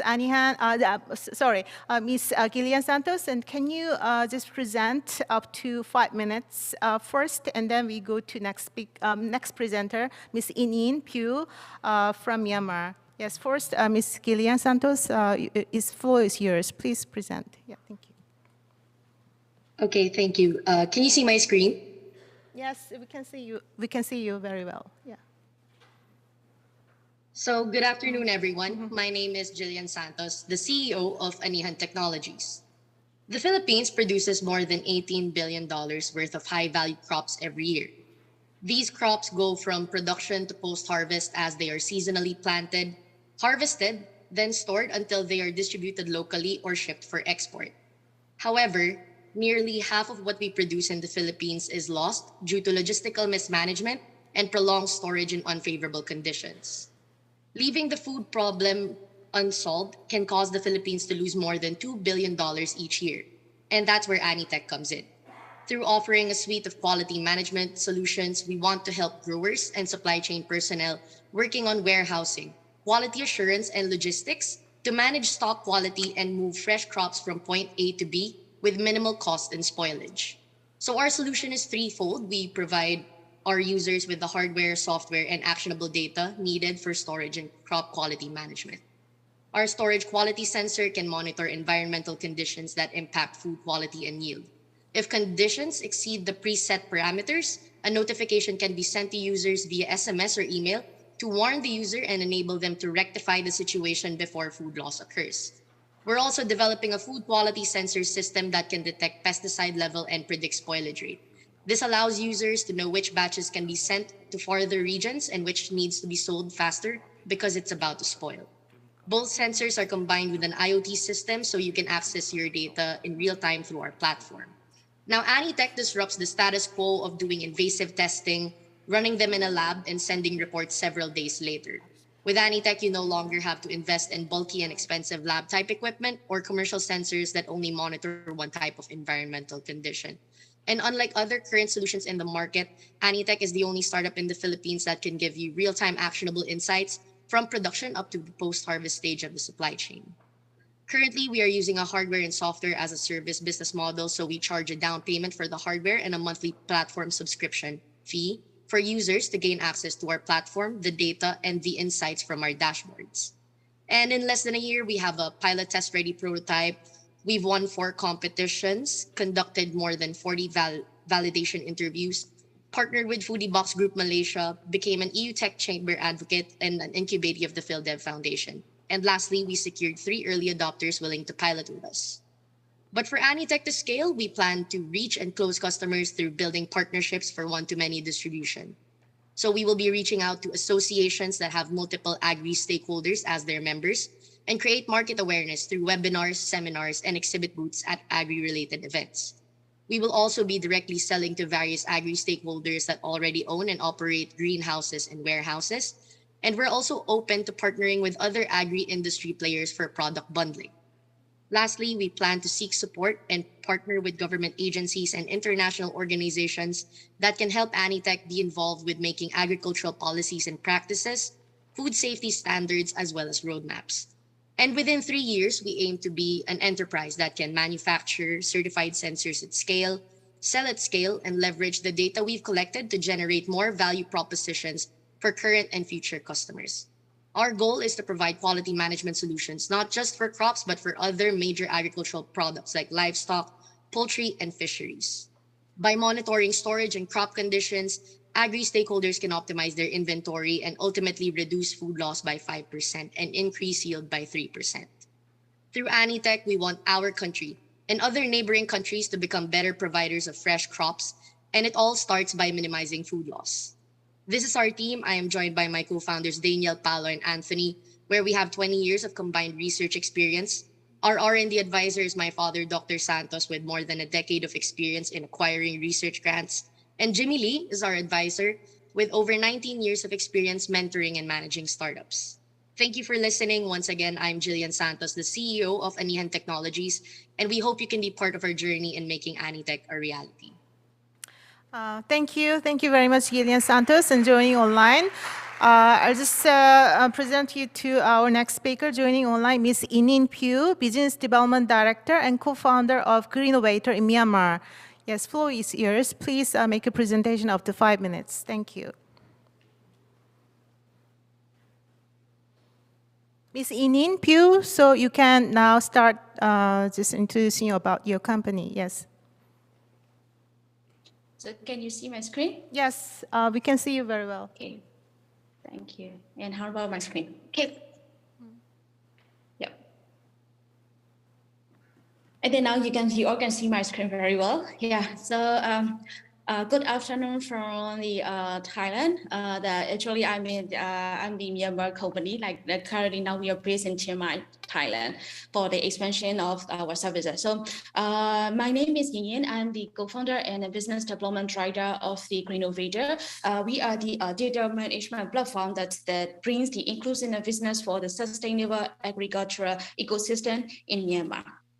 So right now, according to my understanding, it's like a circular economy that has to be 3 components: eliminate waste and pollution, circulate products and material, and regenerate the nature. So today, I would like to present how our Greenovator company take this to reach this goal by providing the services from the stakeholders of the agricultural ecosystem.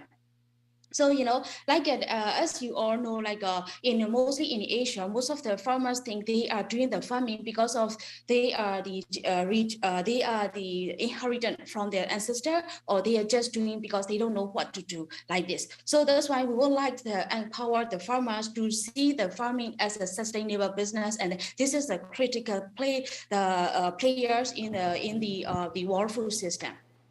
So here is how our Greennovator is look like. So we provide the services and features through the mobile application named Greenway. Greenway is a knowledge and information sharing platform and also the business management platform for the family through the digital records that can monitor the waste management and also the fertilizer management and also the loss and business management. So here is I would like to mention about the digital farming record. It is that they can record the farmers can record their daily activities together with their expense. So when the season is finished, they can see the whether they are profit or loss, and also they can also see the histories of the previous season. So how much they spent to the fertilizer and how much they spent the farming input like it, and then it can support their decision making. So here I would like to show, here is how it is look like and how they can record it. It's a very user friendly and also they can be they can add it like a very detailed or the just randomly. Yeah. So this is how the dashboard system is. And also the family advisory. So here as the whole world is experienced that the high price, the price spike of the farming imports, chemical fertilizer. So right now our farmers are now interested again to produce their natural fertilizer by using their local indigenous the product. So that's why now we are providing the the advisory of like climate adapted advisory and also the local adapted advisory with through the question and answer session. So here, we are linking with the farmers and farmer technicians, so they can also vote their technical the advisory with which one is the best fit for their problems like this. And this is also a group features that we all collaborate together, all the farmers to share their experience and then to other regions and then how they work and how they want to know and how they want to share. Yeah. So, and also like when we are doing the regenerative agriculture, we are also as our value, we value the inclusiveness. So at the time, we don't forget about the woman farmer. So we are also creating a group like as a private feature, and it's a private and public feature. So when we create a woman group for the private, that's where the woman farmer can share and land safely protectively. So, yeah. So, and also we are also the providing the marketplace platform that the farmer can sell their product and with the fully discretion, and also the buying the products from the local import suppliers. Yeah. So Yes. this is how the marketplace is look like. Yeah. Yeah, thank you very much for excellent presentation, participation through online. Thank you, both of you. And because of this, we already reached our time given to our panel discussion. So we don't have a time to go through all the questions and comments, but our next session actually is World Cafe, and we'll have plenty of time to discuss and raise issues and comments and asking questions in a group and present together. Thank you very much. I just conclude the panel discussion here, and I just give the floor to our next moderator for the World Cafe. Thank you. Yeah.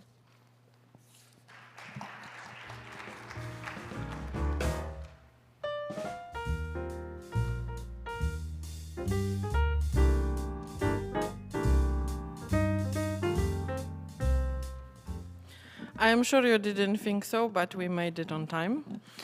So I just would like to invite you to choose 3 groups. We will have 3 topics at the World Cafe. That is World Cafe COVID edition, which means we will just have one group discussion without rotation, because we were advised that's not the best way to rotate among different tables. So you will stay in one group for approximately 1 hour to have opportunity to discuss 3 issues. The issues you have in your program, one is looking into environment and SMEs nexus, which is like general overview when you decide what are the issues that are problematic or important, and I will ask my colleague Hyun to further on comment on this. Then we will look at the enablers and barriers, like what are the key issues that are like blocking or helping certain things to move forward. And the third part of the discussion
yours.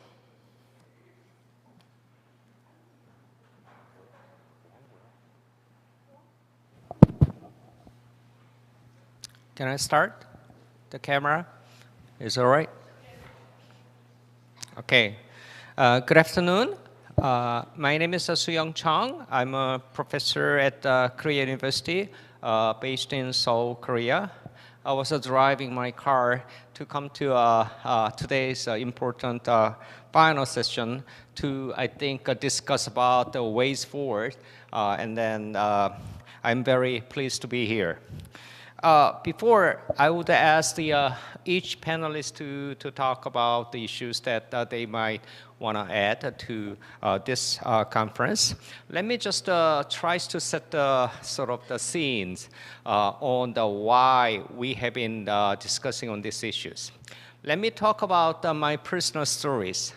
I started to work on the environment and climate issues for about 25 years ago when I went to Stanford University in the United States for my graduate study. And then there, I was working on the environment and climate issues that I've been still working a lot on. And then after my study in California, I was looking for some sort of the possible postdoctoral opportunities before probably coming back to Seoul. So I was looking at what are the possible issues, and then at the time that IT technology was really upend.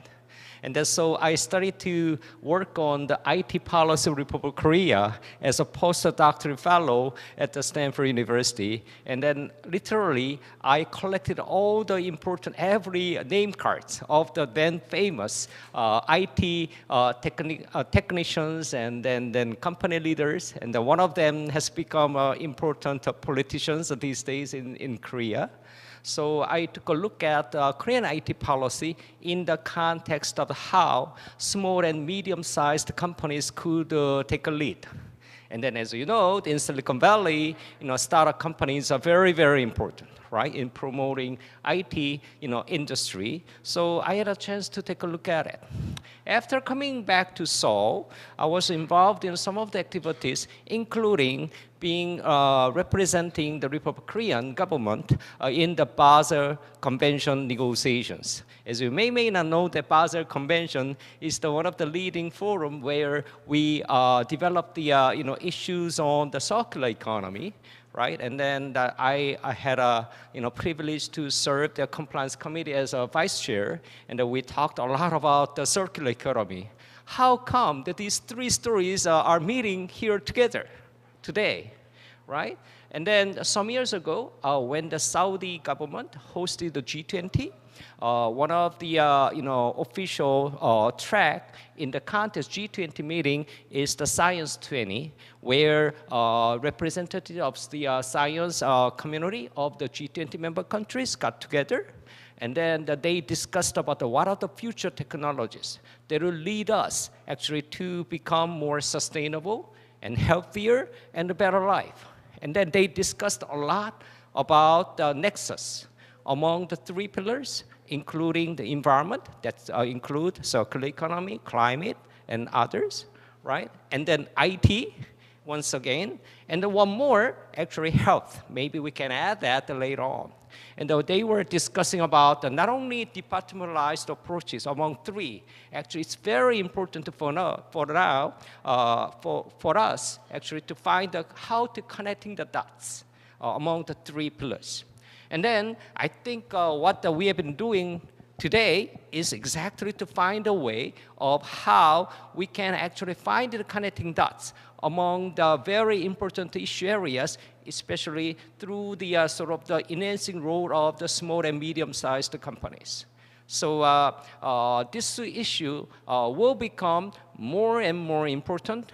I know that we will soon have a very important climate change UN meeting in Egypt scheduled, and then many of the head of the delegations and then the presidents will go and to discuss about the future financing and the circular economy and other issues.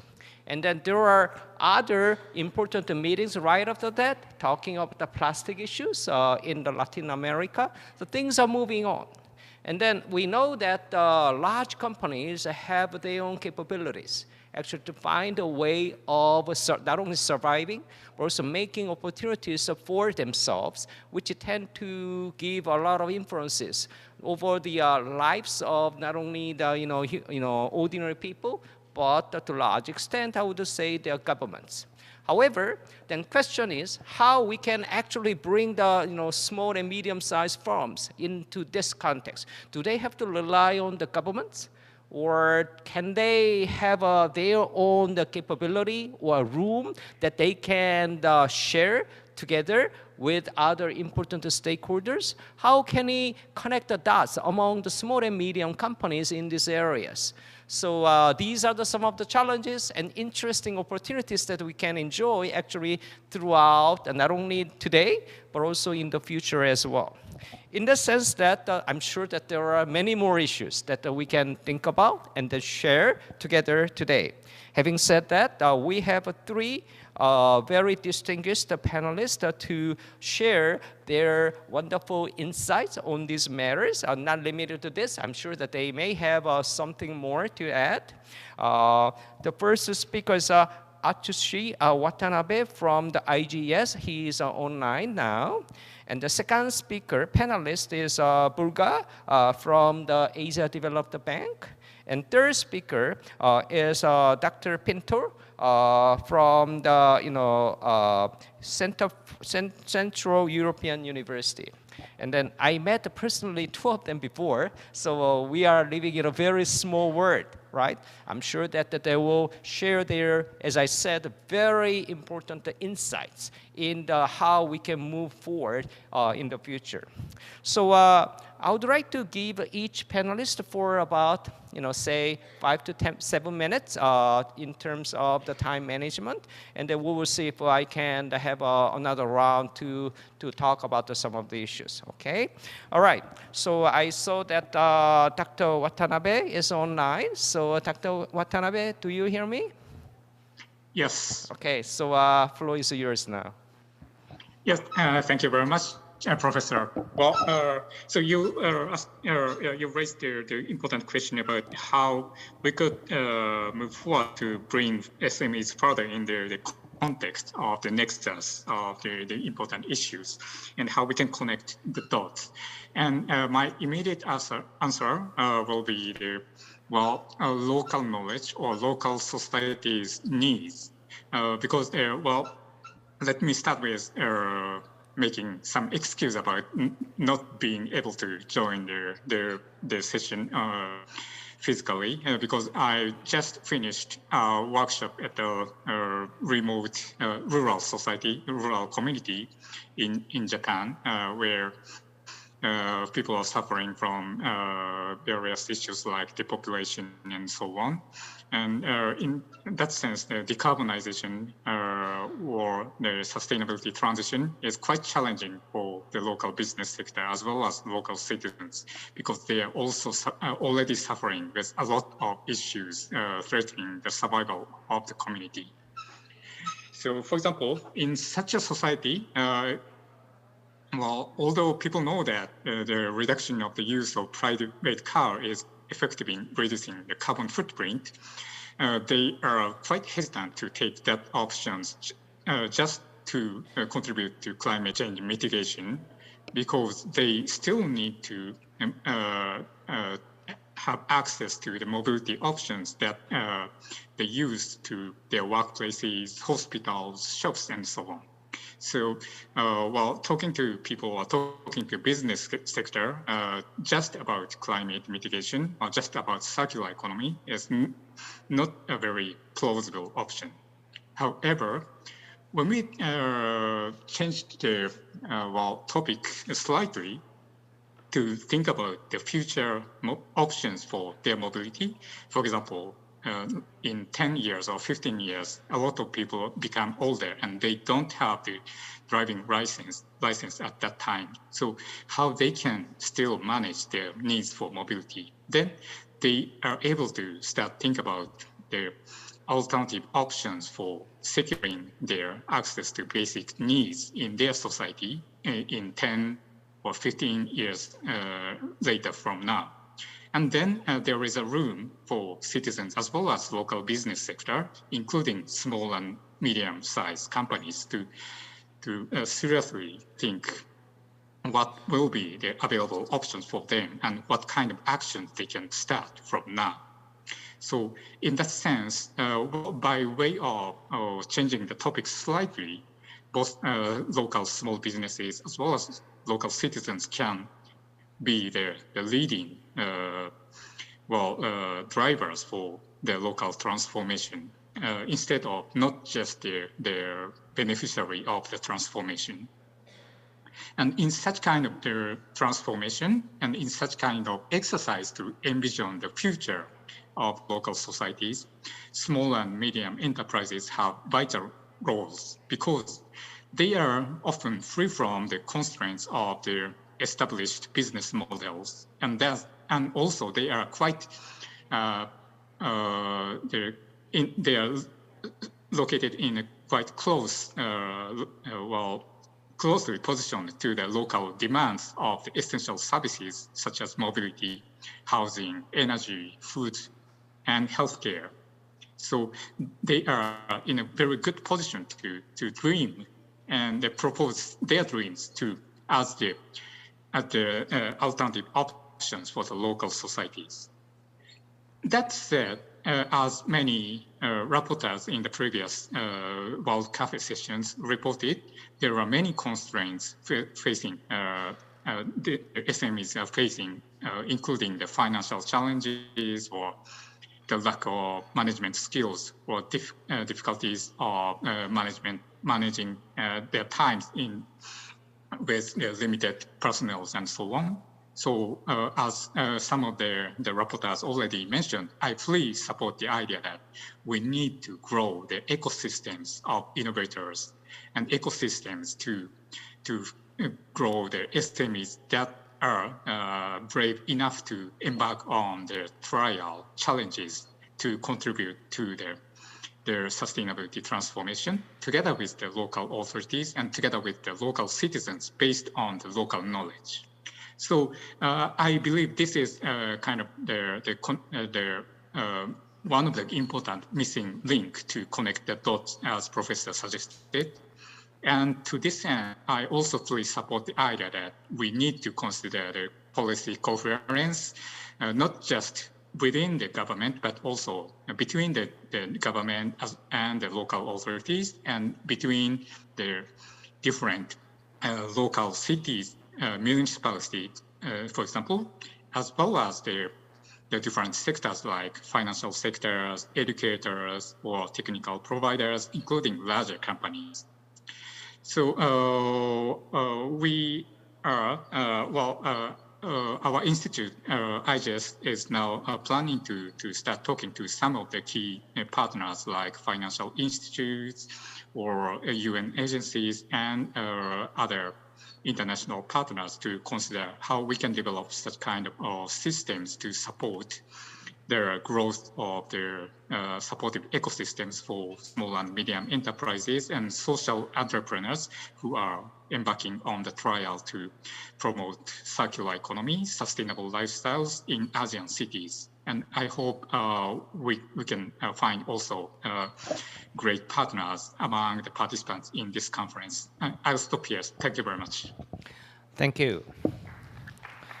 So, Dr. Watanabe, I think stressed the very important issues in regard to the important role of the ecosystems, right? And then for that, especially from the bottom-up point of view, then there are many challenges or barriers that we have to overcome. And then including, but not limited to, the how to handle the issues among between the territories, I would say, right? Within the government, within the one country, it might be easier for us to build up that kind of ecosystem. But because of the development technology, actually, ecosystem that we are talking about tend to be international or transnational. The question is how we can handle the issues of coming from the governments, which are based on the territories of their own. So I think there are many ways for us to talk about, even to handle these issues. And then to do so, Dr. Watanabe briefly introduced how the IGES is working on this matter in South Asia, together with other close stakeholders, including United Nations and others. So this is one of the very important one. I'm sure that everyone in this room would agree that building the ecosystem for SMEs is important. We all know that. Question is how we can realize that, considering some of the unavoidable variables or hindrances or challenges that we have. So for that, thank you very much. Now, I'd like to go to Dr. Pinter for your comments. Oh, sorry. Ms. Bulgar, right. Hello. So it's my privilege to be here and speaking with you today at ENVforum. And just to briefly introduce myself, I'm a climate change specialist or a development practitioner working on areas of climate change, and my last work was helping with SMEs to shift towards greening. And it's more of a research work I did, so I thought it would be very interesting to share some of my examples and associated with our discussion today. So like Gina was mentioning at the beginning of the conference, and we all know that SMEs play a very important role in our society and today's world in the face of climate change. And they're the backbone of the economy. But those SMEs, despite of challenges faced by these SMEs in keeping up with the fast-changing society, they actually don't know, most of them, they don't know that they're contributing towards the goal of the sustainable development. And our, with the Department of Trade and Industry back a few years ago, we conducted a research on case study that roles and actions of SMEs play an enormous role in building a sustainable world.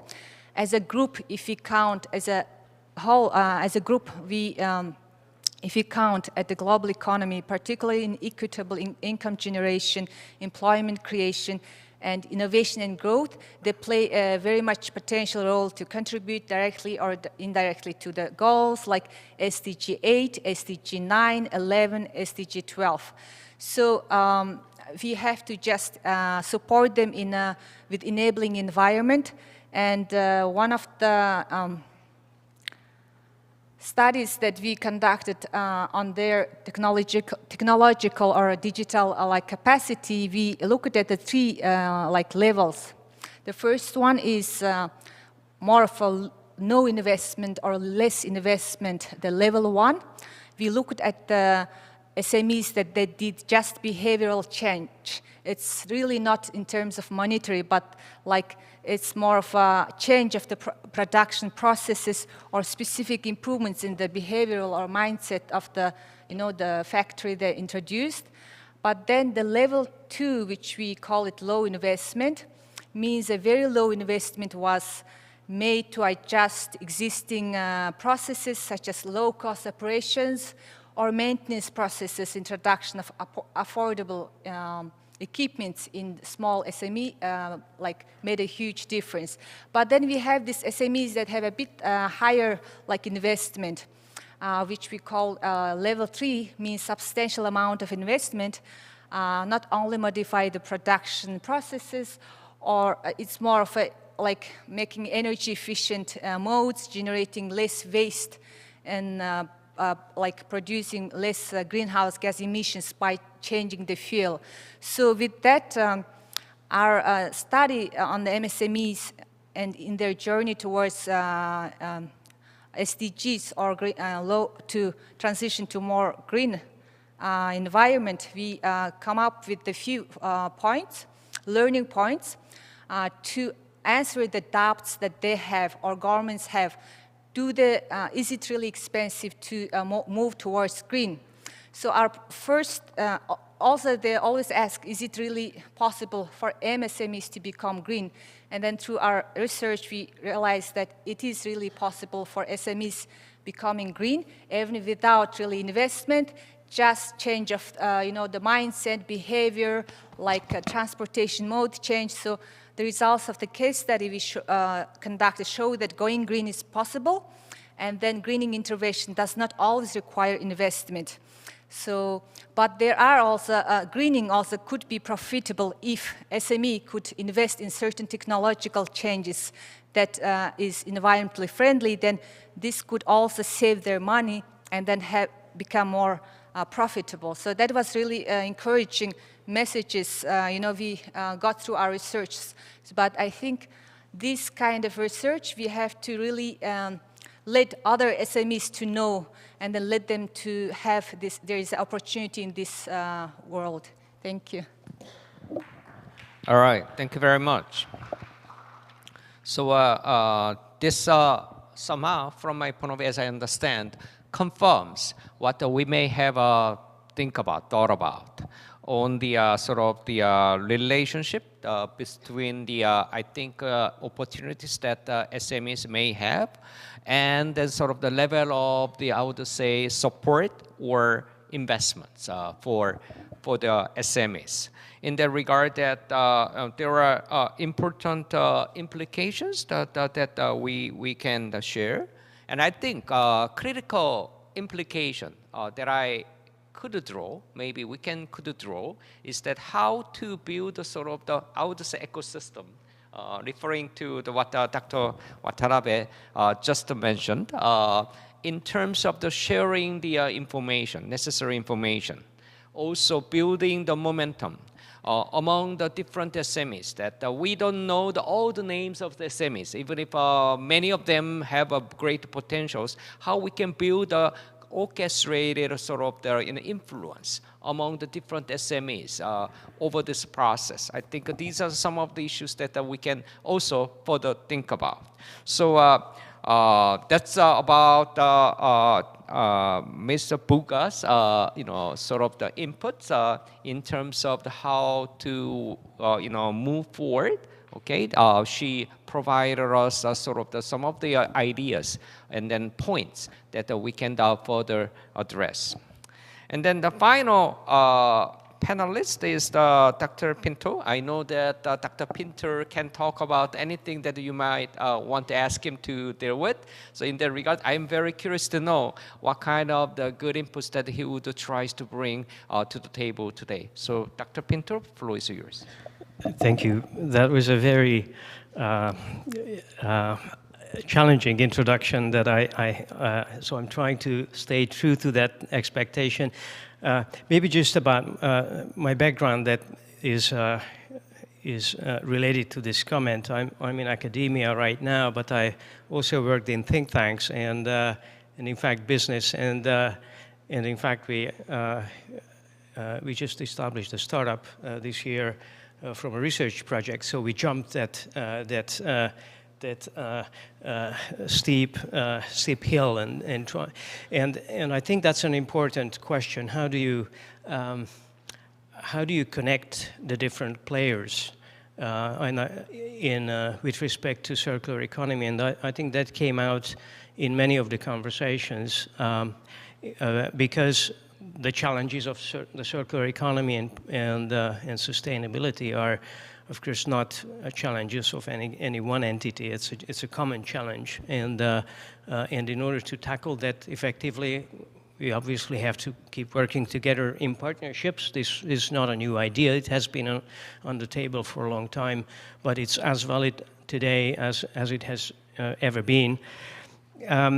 As I was thinking about how to comment on this conference, I had to realize that the question of SMEs, again, in the sustainability context, is not a new question. And in my own memory, I started working with the International Institute for Sustainable Development in 1994. And in 1994, we had something called the Earth Enterprise Toolkit, which was a big, thick book. I have a copy. It's about 3 kilos, and it was intended to inspire and build capacity in SMEs mainly to get on board the sustainable development train and incorporate that into their own practices. And you know, back in those days, no internet, we didn't talk about digitalization, but many of the fundamental issues that are still on the table with respect to, you know, the basics, you know, climate was getting on the agenda, water was on the agenda, biodiversity was at different levels on the agenda.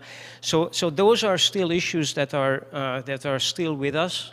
And again, Gina knows that I like to put things in the global perspective. And so I think I also have to say that this year we have the 50th anniversary of Limits to Growth, 50th anniversary of the Stockholm Conference. Many of the problems that those people recognized are still here. Many got worse.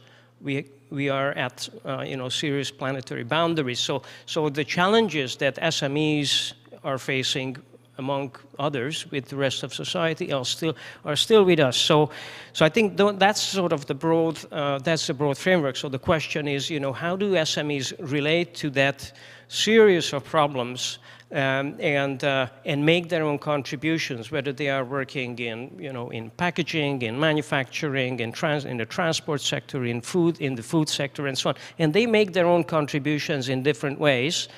And I think the big question is how to enable them to realize what their own opportunities in their own contexts are, and how can they maximize their input.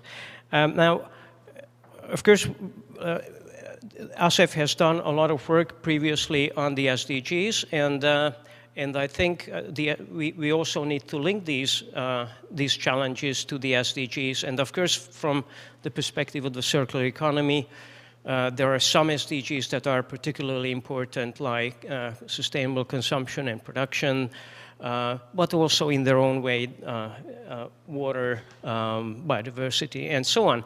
So, and even when the SDGs were created, it was clear that this is not going to be only for government. This is going to be for everybody, all players, including, you know, national government, but industry, but communities will have to do their own part. So having those common goals as orienters are still very important in the context of SMEs contributions.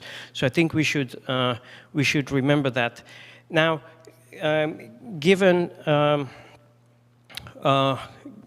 where we are right now, it's clear that there are 3 types of pathways for SMEs ahead. One is that there are SMEs, this is going to be simple. One is there is a need for new SMEs that are realizing the challenges that are created in today's technological, economic, and environmental conditions that have to respond to these new problems and new dynamics. So there's a need for new entrants into markets, and it's very encouraging to see, you know, some of the examples we've seen even this morning from the Philippines and maybe Cambodia or Laos, Myanmar, sorry, and these are new entrants. There are also SMEs that are already in the market and that have to transform themselves because they are not as efficient, not as eco-efficient particularly. They are contributing to problems. They have to transform. So, and the third is certain practices that SMEs are also involved in will need to be phased out because they are inefficient and they are contributing problems. So this is a significant challenge of 3 types of transition processes that all need government enablers. They need, again, partnerships with academia and other industries, and they will take some time. Now, to comment on digitization, which is the other angle of this conference, I think digitization is one of those things that's really, it's a little bit like finance. It's a double-edged sword. It's not a magic bullet, and I think that came out in some of the comments. It can do good things and not so good things. So I think that the question is how to maximize the value that digitization can represent for these common goals and represented by the SDGs or strategies related to the circular economy. Many opportunities were discussed here already. From my perspective, one that stands out is related to how to use digitization to strengthen accountability of enterprises. You know, when they make certain commitments or plans that they will contribute to decarbonization targets, or they contribute to pollution reduction or other types of resource use efficiency. Digitization does represent an opportunity to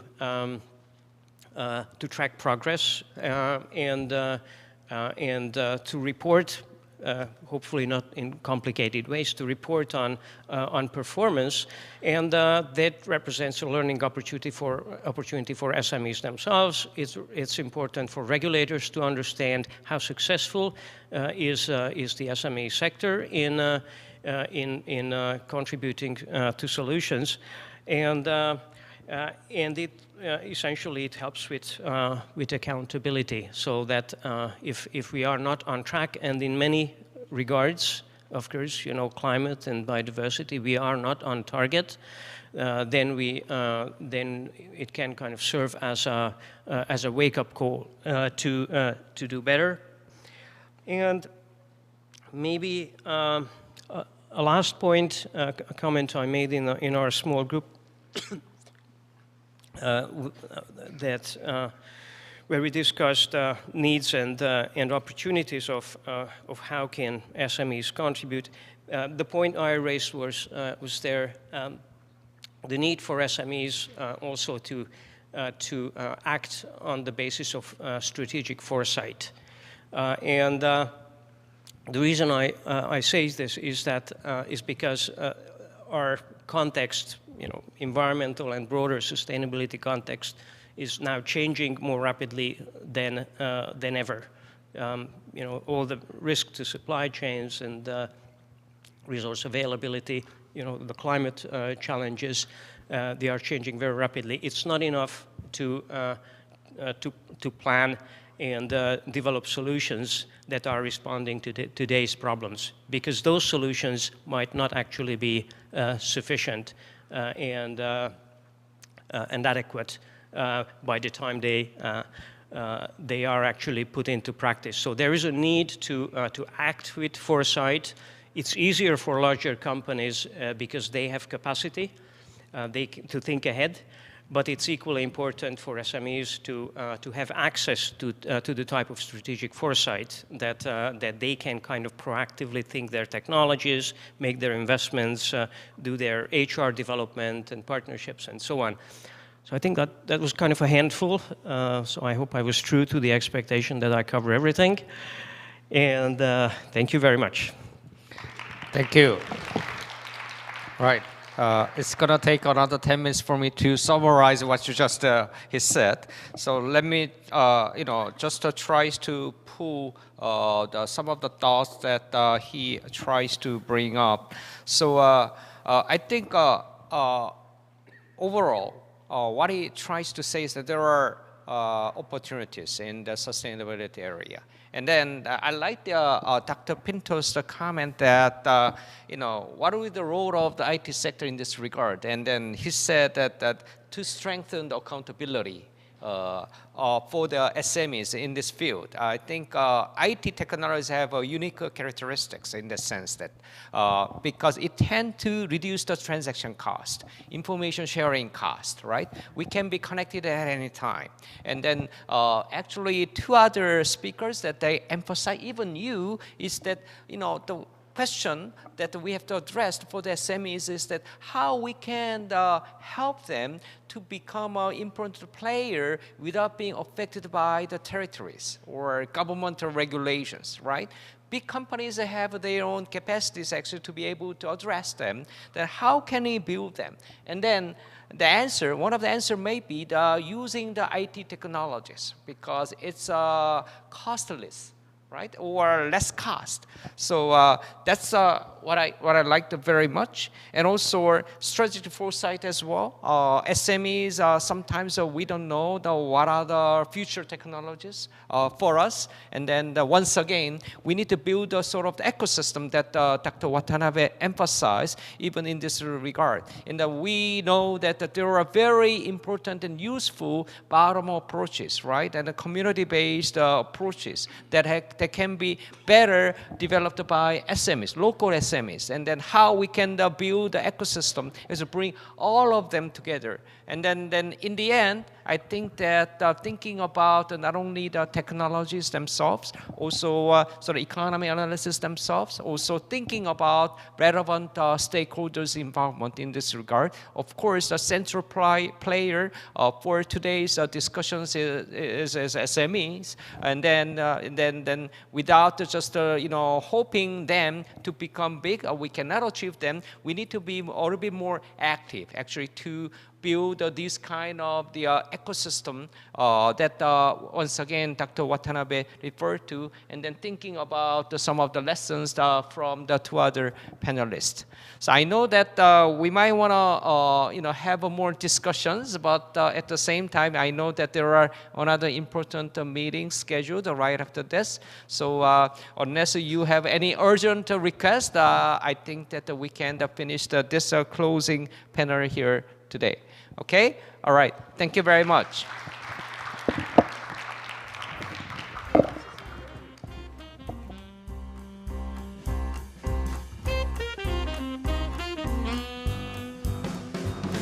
Thank you so much, everybody, for your time and for your insights at the panel.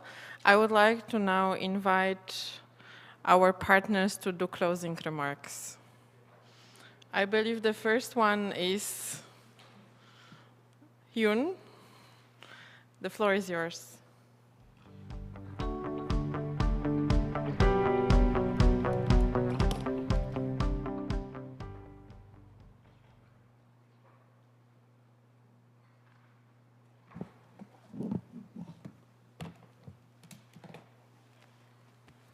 Yes, thank you.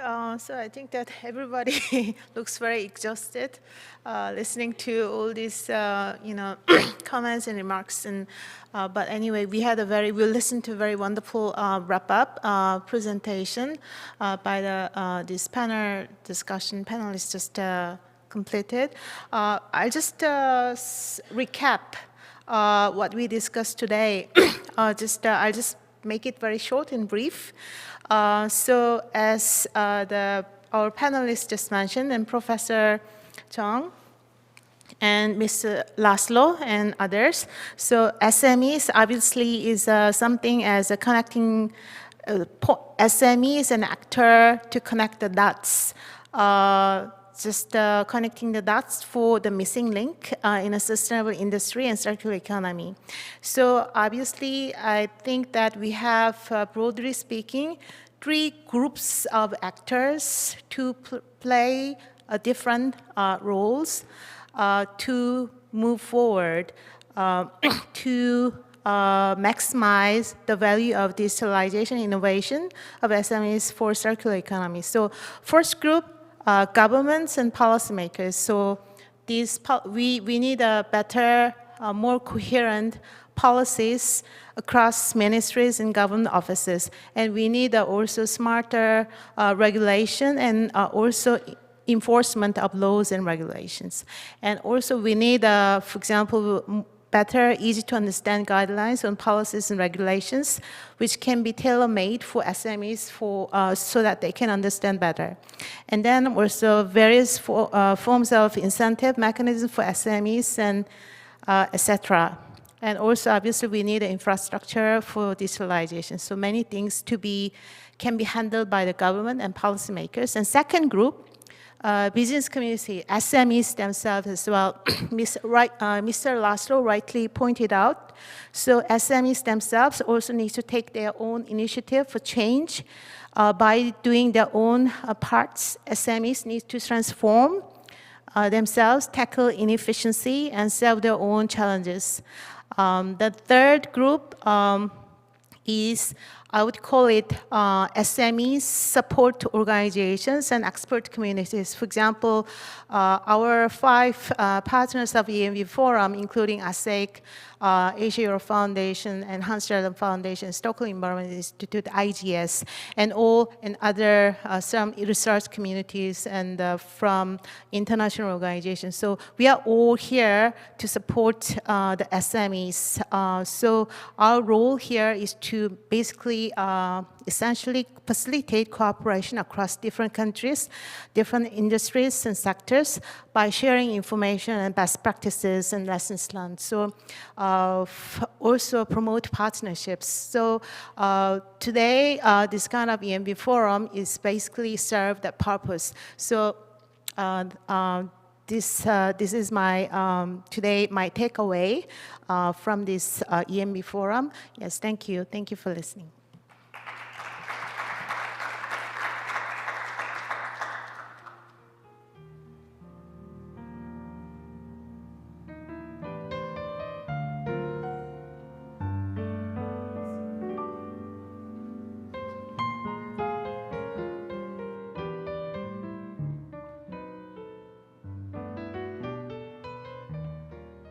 So, hello everybody.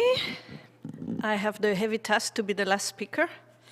So, basically I will be short, don't worry.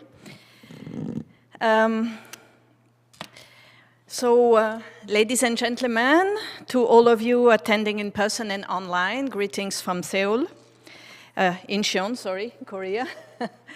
My name is Laure Duteye. I am the Director of Governance and Sustainable Development Department at the Asia Europe Foundation. For those of you who might not well know, Asia Europe Foundation is an intergovernmental organization which aim is to strengthen the links between the two regions, Asia and Europe. So on behalf of ASEF, I wish to extend my deepest appreciation to you all for your significant contributions to the success of this Asia-Europe Environment Forum on Circular Industry, Innovation and Digitalization as enablers for SMEs. I would like to express my sincere gratitude to our host, the SMEs Eco-Innovation Center, ASEIC, for partnering with us, and the Ministry of SMEs and Startups for taking part into this event. I would also like to thank our other partners for their continuous support and for their contribution to make this conference a great success. So I would like to thank the Hans Seidel Foundation, the Stockholm Environment Institute, and the Institute for Global Environmental Strategies.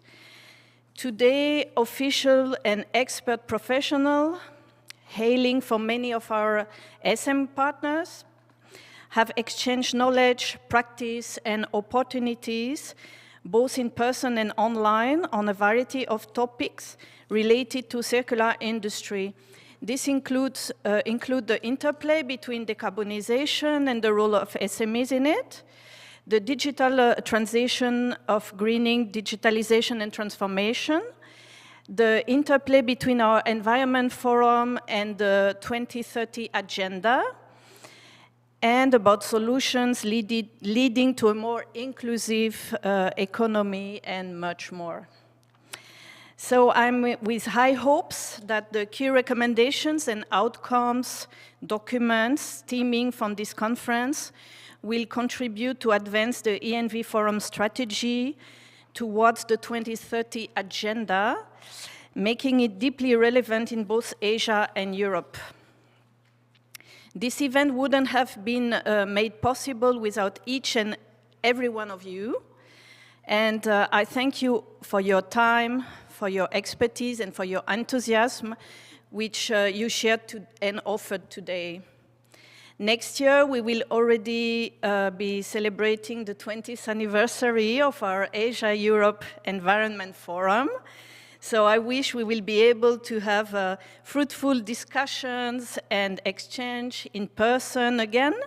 And I wish to see some of you there, hopefully, and that we can build upon the good connections we build upon today, which we established here.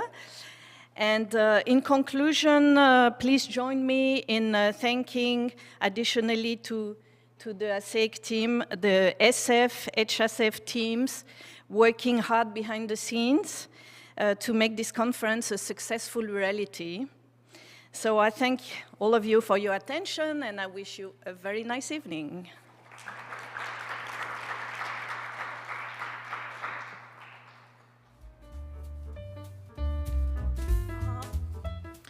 Sorry, before we go, I have a small housekeeping announcement. So we conclude today's ENVforum. From our networking dinner will be served from 7 to 8:30 in this grand ballroom, same venue. So dinner will be served and 7 to 8:30. So if you come too late, then there will be no food. And then, for those members of the steering committee, we still have another meeting starting quite soon, and 5 to 6:30 in the Rotos room. So steering committee members, please come to the Rotos room for meeting. That's it for today. And tomorrow, yes, as you know, we have an optional study visit tour in Seoul. So those people who wants to join the tour, the bus will leave from the Orakai Hotel 8 in the morning, sharp. So if you come by the time, you can join the bus. If not, if you're too late, we will not wait for you. So that is one thing.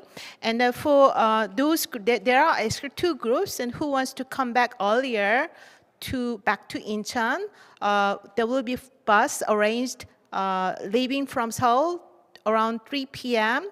So it will be announced in the bus. But those other people who wants to stay in Seoul, you are free to come back on your own expenses. Yes, that's it for housekeeping from my side. And there is another some needs to be told by Om from ASEF. Yes. Thank you very much. So end of the day, you're very tired. So it's going to be short. We have very special agenda to invite to you, everyone here. We'd like to contribute, something by asking you to help us share the event via Twitter, Facebook, social media, or wherever you could do, just to promote this and also our good deeds. Also, outside we have these boxes that tell what we could do better for this world. So you choose one of the box that is related to your practice, your organization, or what you're interested in, and you think about these two questions. You can either write to us, to env@sf.org, or you can also write on the paper and give to us today. Yeah, so think about this, what you wish to see happen better, or what you already do or something. So just follow these two questions. And we have about half an hour to do this, and we would like each one of you to take photo outside. So Leonie will be outside with the photographer. So once you are ready, you go out and take the photo. The questions the answer to the question you can send to us later today, okay? And for the ASEF-supported participants, I would like to ask if you could give me the document. I already received most of them, but there are some more that I still need, and I think I better just announce. So for those who get supported for the airfare, we would like to have your actual itinerary with the actual price that you pay, because some document doesn't say the number, so it's still incomplete. So for reimbursement, we need that. Also, for the incoming flight, we need the boarding pass. Either it's the original one or the paper copy one, or the one that's sent by email. And then you get also allowance. And for those who need visa or KETA, I know you got all approved, but we also need, if you pay and if you want to get reimbursed for that, please send me that document also. It can be receipt, it can be a proof that you transfer the money, or it's a message that you get from the system. So that's fine. And the rest will be